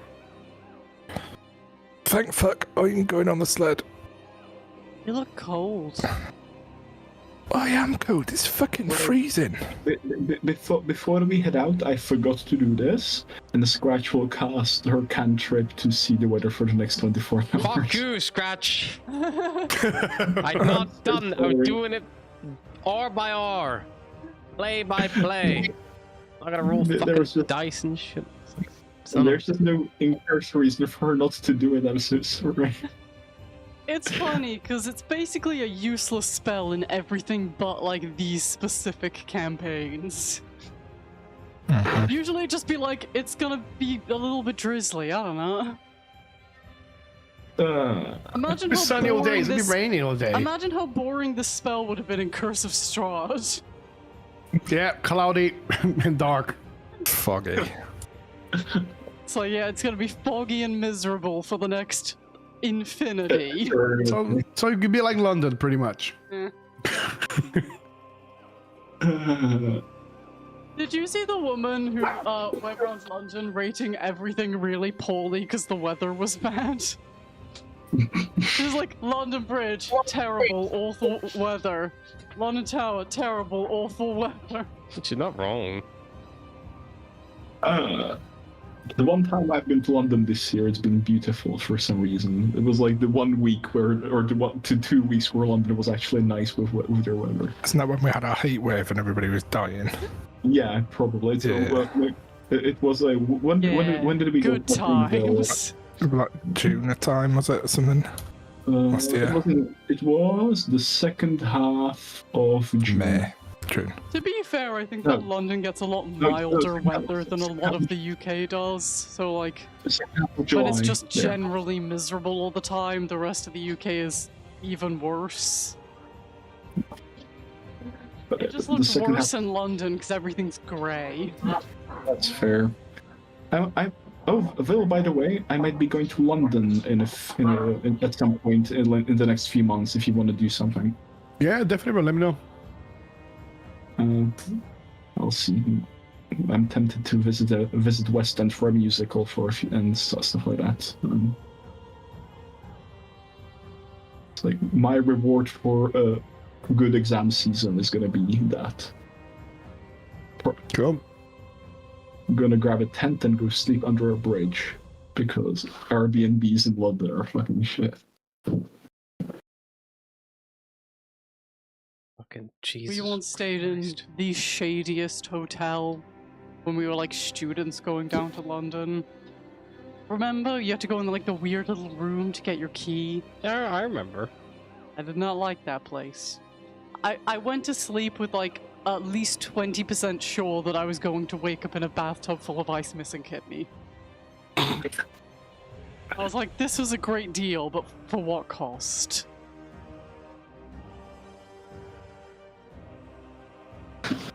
What becomes that time? So that is I'm so there. sorry, Harna. So much fucking bullshit to do. Oh no, I need to roll dice. I volunteered to be the DM of this campaign and don't like rolling dice. Wrong job, motherfucker. So much dice. I rolled so many ones on D4s, you've no idea. So 5 for 2 hours. Normally when you're a DM and you get the roll dice, it's damage dice and you're killing people. You know, that's what I sign up for. Not this. This screen just has a bunch of numbers and moon phases on it. Yeah, I know, it's not fun. Oh, fuck, another one. Are you kidding me? Gotta shoot up a small building.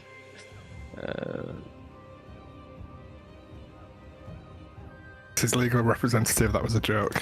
That's true. I don't have a gun or a building. Another one! For Jesus anyone Christ. that- Juno, your grandma soaked this bed. Another one. Another one, another one. Another one. This is, Another one. so if it's a And 3, if I another roll a 1, it becomes a 2 for 1 hour, and then I must roll another d4. Another 1! I'm beyond belief. Okay. So that becomes a 1 for 1 hour. Okay, and then after 1 for 1 hour it becomes a 2 for 1d4 hours. A 2. Okay, we finally have hit a point where I no longer have to roll dice. Oh boy. 2 for 2 hours, which then will become a 1 again at that time. Okay, so I just had to do 1, 2, 3, 4, 5, 6, 7, 8, 9, 10, 11, 12, 13, 14, 15, 16 different weather events for the next 24 hours because I rolled a lot of 1s.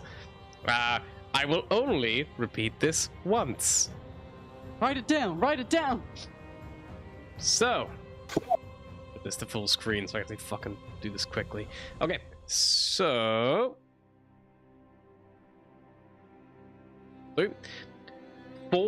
It is currently midday. For the next 3 hours, it will be heavy snowfall, which is a mild wind, no natural light, and extreme cold for those who fight cold resistance. After that, it will be a blizzard for 2 hours. You all know how blizzards work. After that, it will be storm clouds for 3 hours. After that, it will once again be heavy snowfall for 4 hours. After that, it will be a 1 hour of a heavy hailstorm, which is severe wind, no natural light, extreme cold for those again without cold resistance, and a potential random event. After that, it is overcast for 2 hours. After that, it's storm clouds for 1 hour. After that, it's overcast for 1 hour. After that, is light cloud for 4 hours. After that, it is light slow for 2 hours. After that, is heavy snowfall for 1 hour. After that, it is light cloud for 2 hours. After that, is clear skies for 1 hour. After that, it is light cloud for 2 hours, and that takes you to 24 hours past. Hey, Scratch, can you do that one again? Or is it just like a 1 a day thing? You just keep doing it. Again, do it as again. I can do it. I think the thing's broken. I think it changes every hour. I What don't is like this? that weather. Give us some new stuff. You I- keep I- checking, the weather won't change. Unlike a weather person, they're always correct. I suggest I've that got 17 hours with. It's fine. I suggest we head to the nearest town as soon as possible because we'll have. The change free outs at night- the minute are it is. I'm gonna call it numbers. I'm tempted to fucking just dump the numbers in. It is heavy snowfall until 3 p.m. Then it is a blizzard until 5. Then it is storm clouds until 8. Then it is heavy snowfall till midnight. Then it is a I've got lost. Hang on. Then it is a hailstorm for 1 hour, which will take you to 1 in the morning. Then it is a storm clouds until 3 in the morning. Then it is overcast until 4 in the morning. Light snow until 5 in the morning. Light snow until 5 in the morning. No. Light cloud till 5 in the morning. Light snow until 9 in the morning. And then it is heavy snowfall till 11. And then it is overcast until midday. And that takes you full 24 hours from your current point. So, we should get to Kirkonig as soon as possible because it's gonna be as cold as it is now for a few hours. Then it's gonna be fucking stormy. Then it's gonna be even colder. We just gotta get to Kirkonig, before the border hits us, the fucking storm. So yeah, let's get a move on. All right. Yeah, you gonna hoof at the Kirkonic? Yeah, I would propose that we do the dwarven shipment sometime tomorrow because Okay. Yeah, I mean it's not exactly a crazy far journey from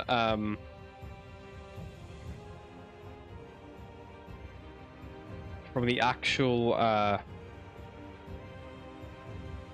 Kelvin's Cairn itself back down there.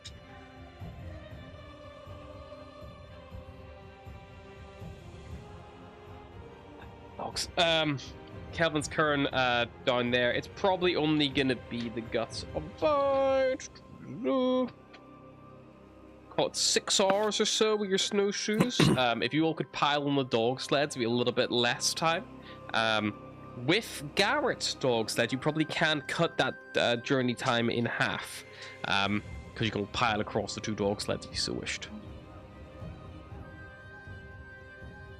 Cool. So it'll take you about 3 hours to get there, so that means you'll be getting the Cairn by around 3 p.m., which will be getting you in just as the blizzard starts, which is a good thing.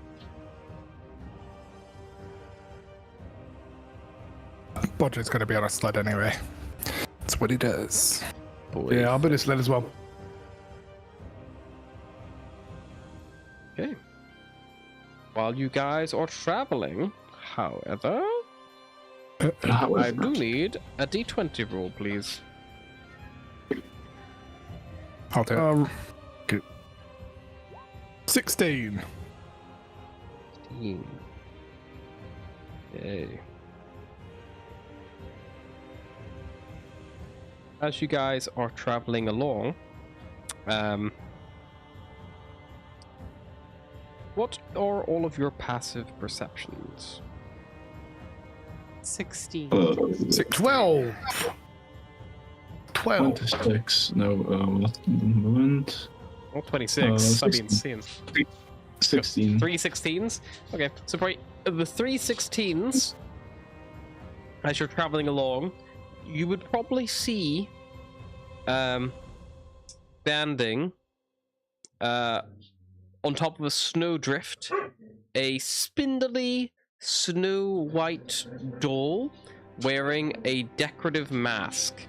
A doll? A doll. A doll? Okay, I thought you said dog for a second. It was like a spindly dog.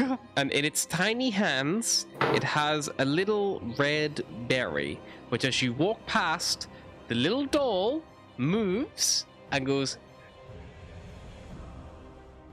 Offering it out to you. That just I don't think I saw. 'Cause I only got 12 perception, so I don't think I've seen it. Could Scratch do? It's definitely cursed, but I also really want to take that fucking berry. Could Scratch do a whatever check to see what the fuck this is? Sure. You can make a nature What? check. What check? A nature check. Nature. Did your mom never told you not to take any berries from strangers, especially dolls? Not the dolls oh, specifically. I was taught to test every food I was given for poison. I'll use my inspiration because I'm a human. I get one daily to try again. That's fucked. Ooh. Even with 10 Scratch, you would know this isn't a possessed haunted doll. This is a chwinga. A what? A chwinga. A chunga? A chwinga. Twinga. What's a twinga? A chwinga is an elemental spirit. Generally, they mean no harm.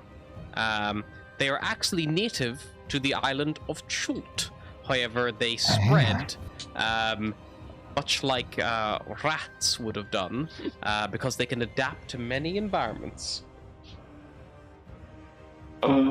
Yeah, Being sure. a sailor, would I have heard of this kind of thing when Scratch says the name? Yeah, you would recognize chwinga, especially that kind of like, they're... Can I take its little red berry? Oh, take the berry, sure. Gives it to you. Can I offer it a piece of rations? See. Things about that. For context, they look a little bit like that. That's adorable. Nice. That's you. They are tiny. They're like, they're doll size. They're 6-inch tall. Adorable. Wow. So that's why you needed a pretty good, thing to spot it. If this thing turns evil, we can just punt it. Just step on it. Okay, so give it. You're gonna take I that feel berry. like that's how it would have gone if Bahagor had been the only one to see it. Just like grab it and chuck it. Ah! Fuck that thing. Okay, you give it a little token in return, and then it gestures to the berry. Is anyone gonna eat that berry? Well, Malice took it. Come on, try it. You're like, you like the poison. Can I detect poison and disease on this berry? Sure. Mark the spell slot. Yep. It is not poisoned or diseased. I eat the berry. Okay. You bite into it, and you are met with a hard crunch on your tooth. As in this berry, there's a little, small, wooden figurine. I thought you were just gonna say you were met with a hard crunch because the berry is frozen. It's been stood there a while. A small wooden figurine. It How is. tiny is the figurine if the little thing is only 6 inches tall? It could fit in a strawberry. It's very small. I spit out the figurine. Yeah. I'm not gonna eat that. You see, it has a little, like a little twine, little thing. It could probably serve as like a necklace if you so wanted. You can note down that you have a charm of the Snow Walker. If you also want to note down page 283 for me. The Chwinga 283. cannot explain to you what it does. However, it does point at you, point at your friends. Hang on. Charm of So it doesn't speak then. Snow I Walker. don't know what they can't speak. And then 283. 283. Okay. And then it points at you, points at your allies, points at the snow, then does a motion dissimilar to Forget about it. and then does this, and then does this, and then does, and then does this, and then does this. So, something about cold. Get rid of the cold. Get rid of the snow. You believe that you can, as an action, expend this charms ability, I will tell you right now, it has 3 charges. You don't know what it does, Okay. unless you use something like Mystery charms. identify. Does anyone speak tiny haunted doll? I turn to Bahagor and be like, don't you fucking dare. Wait, actually, Scratch will use the Why are you looking at me? Scratch will use the psychic stone and try to talk to the small thing. Say, hello. You can ask Bodger. I think he speaks tiny people's language. There we fucking go. Could you tell me what the figurine does? If you try using the psi crystal on the small. Okay. Does it talk about any requirement for how? No. No. No. Stop it. Stop it! Don't stop it!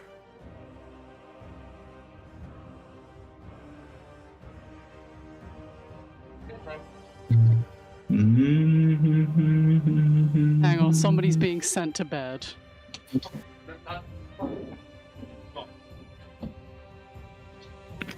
Well, I'm curious. If I were to steal, let's say a shirt, a standard business white shirt from a shop, would it be considered white collar crime? Alright, I'm off. See it. That was horrible. That was bad and you should feel bad. I don't know. I like it.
Oh!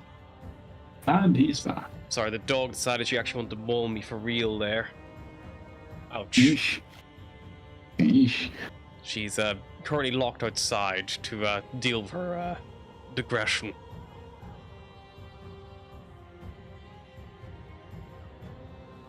The problem with a dog that weighs 32 kilograms, their definition of play is not easy.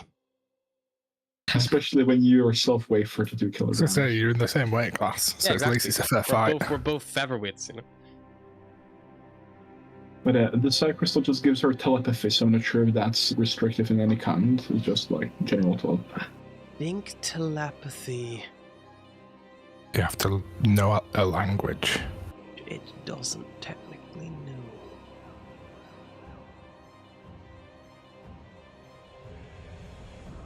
Spell enables a creature with an intelligence score of 1. I understand the meaning of your words. But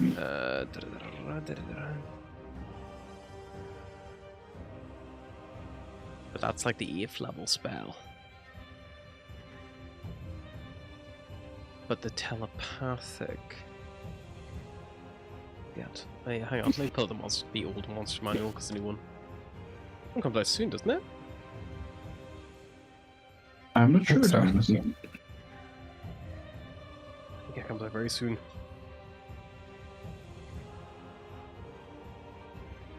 Yeah, it's just getting excited. February 18th. Release date. Nice. Telepathy. Contact a creature doesn't need to share a language, but it must be able to understand at least one language.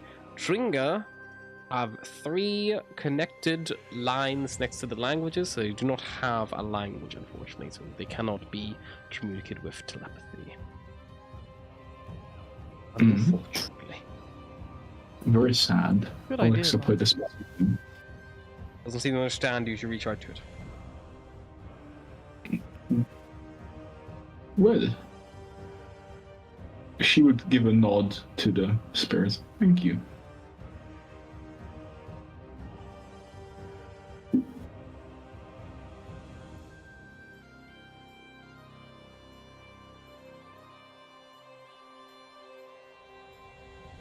Well, I guess we'll be on our way, right?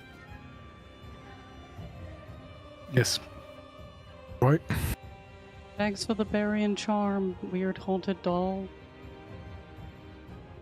The berry as well tasted quite sweet. The bit of it you did eat, fall or anything like that. Is that one of those like magic berries? Or just like a normal berry? Berry? Just normal berry.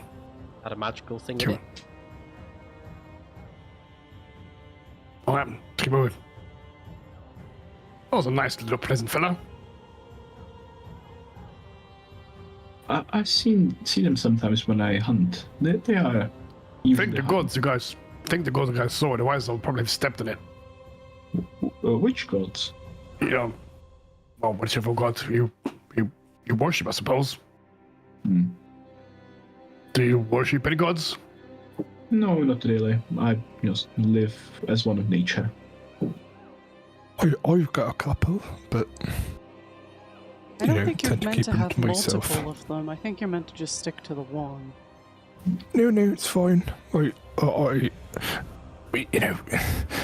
all right. They all know each other, don't they? So they're all friends and that.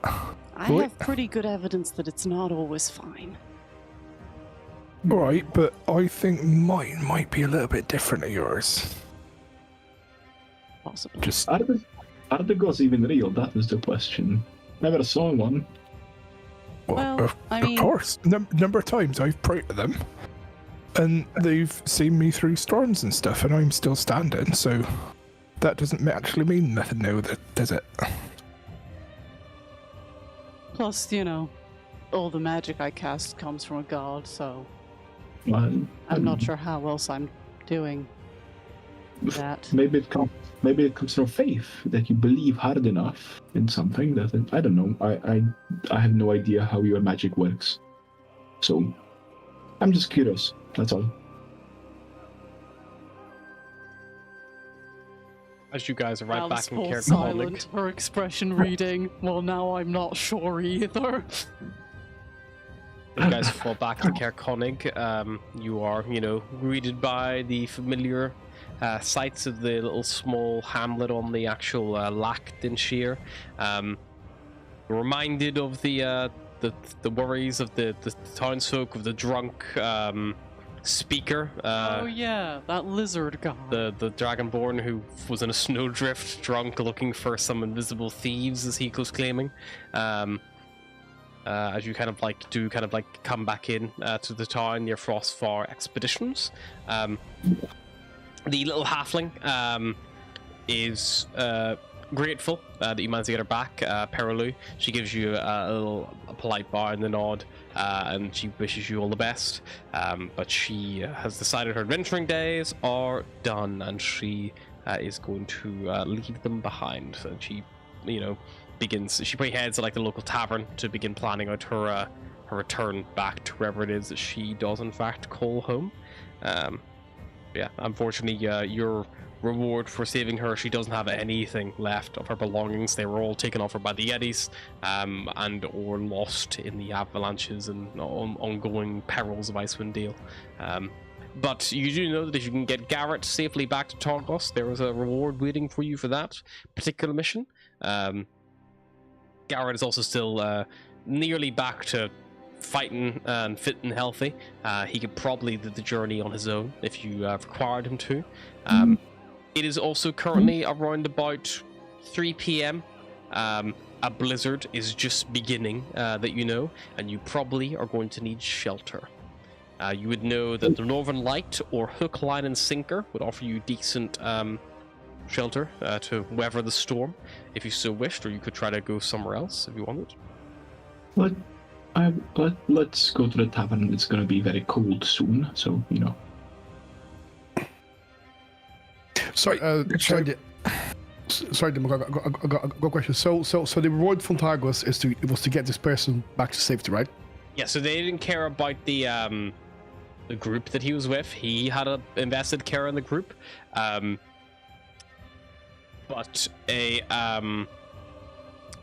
reward for Targos is to get Garrett back to his husband, because Garrett was the one who the boy had come to say was in danger. And you've got Garrett, his sled dogs, your sled all back now. Cool. What I'll do is I'll ask Garrett to write a little document or something, just to prove that he's back home safe. He's not staying here to go back to Targos. Garrett's gonna go back home. He's like, I'm heading back to Targos now. Oh, okay. I thought he was staying here. Okay. Is staying here to plan out her route back to normality in life. But with Right. the rest of her group dead, she doesn't really want to keep adventuring. Okay. Maybe you want to stay with us in the tavern for a bit, you know, don't want to go riding out in a blizzard. Yeah, I mean, I wouldn't say no to that if you fancy. Oh, come on. Yeah. I think we had a drink at Hook, Line, and Sinker last time we were here. Well, that sounds like a good idea. And yeah, she was, you know. How about we just, you know, accompany Garrett to Targos and pick up our reward on the way after the blizzard? Are we not gonna go check on this dwarves equipment or whatever it was? Well, Around the area. I would honestly say that tonight's weather is going to be pretty horrible, like blizzards and very cold weather. So I would probably maybe wait till tomorrow. Yeah, of course. So Take tomorrow. Yeah. Maybe do that and then you can go to Targos. Yeah. After. Or, maybe. Oh, yes. Fair. Well, after the blizzard, it's not terribly bad. It's like after the heavy hail, it's not, you know, crazy. Well, we could wait it out and go there afterwards and do it right away. All right. Let's warm ourselves up. You're also getting a bit tired as well. Like, it is already 3 p.m., so yeah, probably just staying the night might not be a bad shout.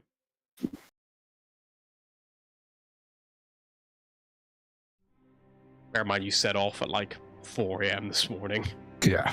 Oof. Yeah, so almost 11 hours now. Fucking hell. Yeah, you've been like on the trek for a good while. But because of the sleds and the dogs, it doesn't take out as much for you guys. Because the time you lose with the dogs having to stop and rest, the good thing is you're not getting tired. Like, that's the benefit of having the sleds. You know, you can go a bit further and push yourselves a bit more. Maybe we should just stay the night in a town. At least we know we're safe and we don't have to sleep in a Yeti cave. If you're looking to save night, Hook, Line, Sinker doesn't have any rooms, but Northern Lights, the inn, they'd have rooms there. I know the Shorehead sisters fairly well. Ali and Corey run the place. They're pretty good. All right. Well, how about we go get our room sorted, and when we go meet you up, Garrett, back at the Hook, Line, Sinker for a drink? Good to meet. If you want to get me a room as well, I've got a big coin left. All right, we can get you one, of course. Here, take a gold and then put it towards yours as well.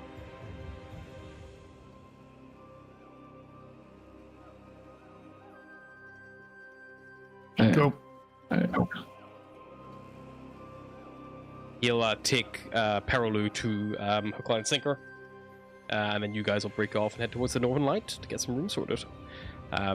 You recall the Northern Light Inn was the one that had the little lantern stolen from at the front of it, perhaps? And as you step inside, the inn appears to be mostly empty. A young woman looks up as you enter. You recognize her as the one who greeted you when you came in here with Trobus the last time. This is Ali, if you recall. Bear in mind, it was only a couple of days ago. Feels like months. You see that Again, the inn is mostly empty here. Not much going on. There is a few people kind of come in here, get some food, but nothing nothing too strange or startling.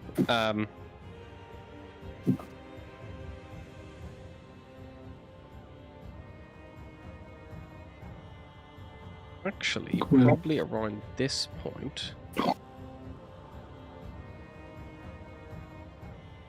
Did you guys? I'm pretty sure you guys came in here with Trobus before, didn't you? They outside.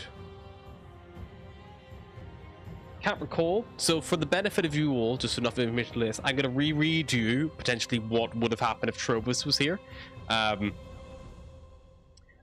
Whenever Trobus would have first come in, Ali would have accused him of falling asleep outside again, and then told him to stop relying on the kindness of strangers. She then would have called to the kitchen to heat up something for him because he was out patrolling again, and then shortly after, the kitchen door would have come open, and a stern-looking woman entered with a hot bowl of soup for Trobus, put it in front of him, and then basically said very loudly, that you guys have heard as well, that no dwarf would have done what Trobus is claiming that the dwarf would have done, because someone would have spotted them, caught them, and seems like there's something more going on. Exact words are, besides, what use do hungry dwarves have for a lantern, referring to the fact that the dwarves of the Kelvin's Cairn Valley, the Dwarven Valley, are perhaps desperate for food and ale. This is what Ali was alluding to. Again, let's say for argument's sake, Trobus is here, and they're having this discussion, and you guys get overheard, just in case it wasn't heard before. It's been a month. I can't remember if I fucking gave that exposition or not, but that's what the book would want you to have. We didn't have that exposition. Yeah. So Ali and so Trobus is here. He recognizes you, gives you a little wave, and he's like asking Ali about the lantern again, and saying she has any has any suspects or anyone who have taken it, and she seems to think that it's the dwarves of the valley would have taken it,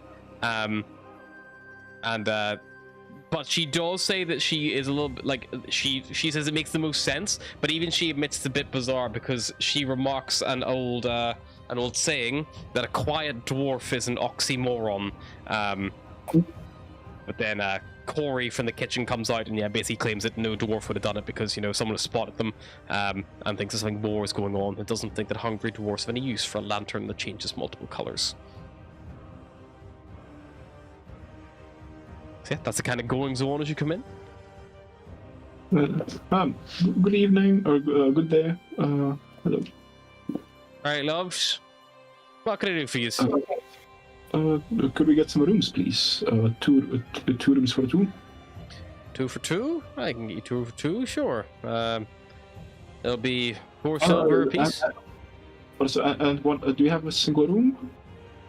We got a single room as well, yeah. For 2 men and 1 single room, please. Of course, that'll be call it 5 silver all day then. You need breakfast or just rooms? Do we need breakfast? Breakfast will be.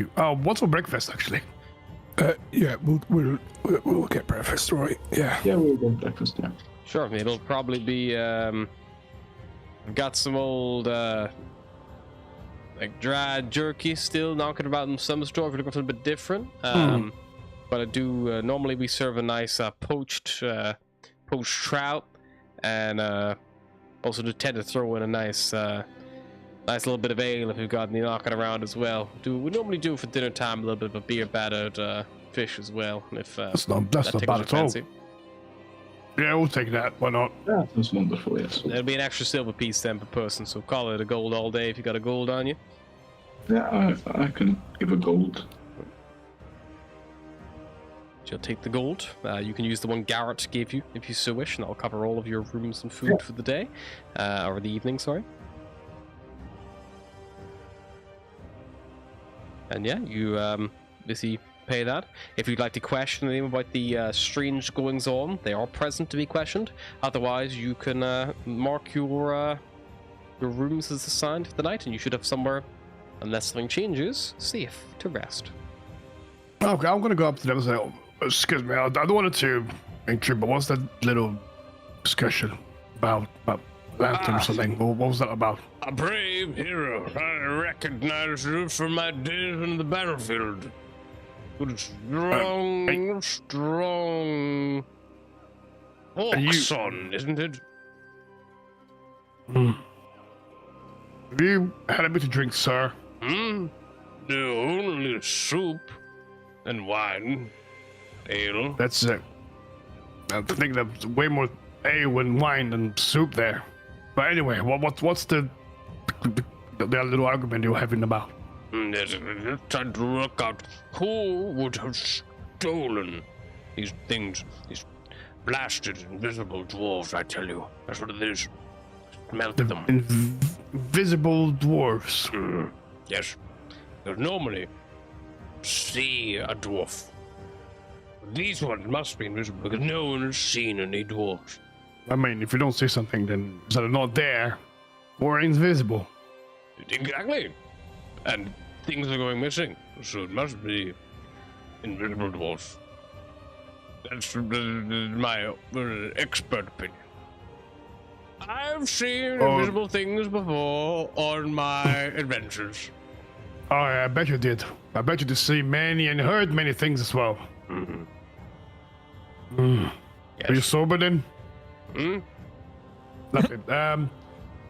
Yeah. So you say what exactly went missing? Is it the lantern outside I've overheard or something? Well, yes. So basically, we keep a lantern at the front.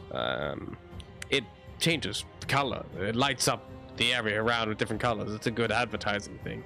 It doesn't do anything useful apart from that. But yeah, it went missing a couple of nights ago.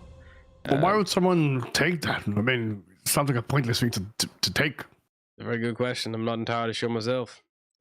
But I know that the color switching lantern was taken from us. I know that a pair of goats was taken from Hook, Line, and Sinker. And a small sack of pearls that were carved into decorative beads went missing from Frostfire expeditions. That's over the last 5 evenings or so. And do you believe what this fella's saying about invisible dwarves? Honey, if it was dwarves doing this, you would have heard them.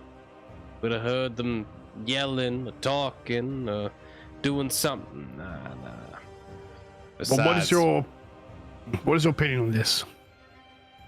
I mean, the beads and the lantern don't lend any sense to the dwarven thing anyway. If you're saying the dwarves are hungry, like my sister Allie's saying, then, the goats, sure. But you can't eat beads, and you can't eat magic lanterns. I don't know, there's something weird going on, something more. Right, but is there anyone who'd want to, mess the town up a little bit? Anyone who's wanting to maybe create some mischief or make you guys a bit worse off or anything? Oh, well, we always do have a little bit of honest rivalry with, Cairn Vale, East Haven. We kind of, have a little bit of fight over the lake sometimes, but I wouldn't say now is the time to start pulling silly pranks and things over each other. We're already quite remote. It's not like a ghost story is going to scare off tourism. There's not much tourism to go by. Would Bodger know if there's something that links being okay in the cold and dwarves and not being seen? You can make just call it an intelligence check? Yeah. No. I ain't got a fucking clue. Hey, why would someone even take this? I mean, lanterns and beads and goats. Look, I'm just saying the only reason I'm suspicious of the dwarves is because when the lantern went missing, I found footprints that went off in the direction of Kelvin's Cairn. They were at the back. I showed him the Trovus, and he tried to follow them, and then next thing you know, we wound up in a snowdrift with these lot. Were they really big footprints? No, they were about dwarf-sized, which I suppose is about the same size as a normal man's shoes. So we're not sure if it's the dwarves, obviously. Well, they would go in the right direction. If you can work out who took our land and bring it back, I can't say we got much money to throw at you, but I'm sure we can throw you a couple of flagons of beer if you do. And who did you say owned the goats and the beads? The goats are owned by Hook, Line, and Sinker, and the pearls, the beads, they're owned by Frost Expeditions. They're the ones who brought the boats go missing. These that's what Trovus told us here before he's blacked out again. Well, at least some are warm this time. He's a good fella. Just got a bit of a problem. Is he always this drunk? Yeah, but when he's sober, he's worse. He used to be one of them adventuring types. Lost his whole party to some white dragon, only survived because of his cold resistance. But he killed it. He avenged them. But yeah, he's not been the same ever since, but some warrior. You should see him with a sword. Well, see him like this, I can't see him wielding anything but a flask of ale. I know, but you'd be surprised. Even someone like him's got muscle memory. Maybe not when he's out cold like this, but when he's just, buzzed, he's still pretty good. Not as good as he would be sober. May I ask how old is he? Because I haven't seen a dragonborn this old in a very long time. Rovus? I don't know. He's retired, but I'd say he must be in his 60s or so. If I haven't seen many have you seen dragonborns. any dragonborn in your time? 'Cause No, I was about to say you and this guy.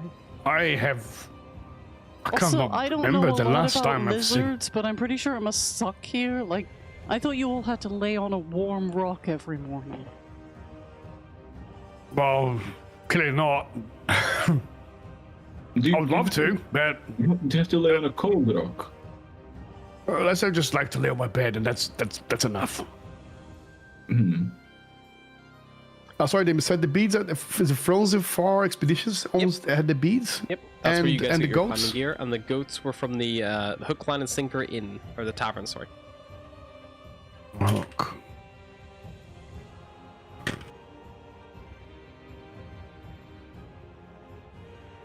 There's a map at Roll20 as well, that helps. All the things are on there. The lantern is Northern Lights, yeah? Lantern is the Northern Light, yep. That's the Northern Light. That is the because this is the most northern town, and it is actually one of the most northern buildings of all of Icewind Dale. Well, it just happened that we're probably going to be looking for these dwarves anyway, so if we come across these items that gone missing, we'll surely bring them back to you. Appreciate it. Like I say, you bring us back that landing of ours, we'll probably throw you a couple of flagons of beer, We'll do right by you. It wouldn't be the same. We'd never light to be called the Northern Light. Yeah, I guess Say I that. must look for footprints. I saw footprints. If something else goes missing, look for footprints. That's why Trolls was in there invisible. He claimed he saw the footprints being laid, but no one there. Then again, he could have just, hard to tell. Oh, All right, fair enough. Well, thank you for your time. Going through this with us. Your rooms are ready for you whenever you like, and then breakfast in the morning. Normally, I'm around from about just after 6ish or so, and we'll serve it until about just before twilight rises, just before 10ish. So you got a bit of time, but just give us a shout out on which way. We'll not let you go without. We're not gonna cut you off if you sleep in. It's no worries. fair enough. I mean, yeah, we're going to take some rest. I'll speak to my party. Maybe I can speak to these people about the missing items before they set off. Noted. Well, would you happen to have a nice warm glass of milk by any chance? Oh, here we go. Normally, I would have pointed you towards the Hook, Line, and Sinker Tavern, because boy over there, Glenn, he kept goats, but his goats got stolen. But he would have been our go-to for milk. I've got cold milk that I have in the freezer bay out the back, but cold. it's frozen. I needed to frost it. I can put it in a pan. I'll have some of that, please. Thank you. Sure, give me a couple minutes. Well, it's fine. I mean, I'll be staying in the room with Malice as per usual, right? Yes, you have all the milk you want, Bahagor. Thank you. I will. Okay. She goes in the back. Corey, and then she comes out a little bit later. She's got a little pewter mug, and in it there is a nice cup of warm milk, recently defrosted milk. I believe Will's got a phone call to answer. That's Bahagor's about to shove I think we're wanting to wrap it up at some point soon as I'm well. waiting for a moment to Could've call just it here, left but frozen, and it could have been a mini milk. yep, good then. Oh dear. But yeah, is there anything else you guys want to do this evening, as the blizzard is wailing outside, or do you want to just let the blizzard pass you by? If the blizzard passes by, it'll probably be around 5 p.m. or so, and then it'll be just like stormy outside. And at least that way it'll give you some time to investigate if you wanted before you bed down for the night. I think I'm good. Okay, so yeah, you guys wait the blizzard out, and we'll pick up next time as the blizzard begins to die down. Currently inside the Northern Light Inn, drinking milk and or other substances. And until then, we'll see you next time. Bye-bye.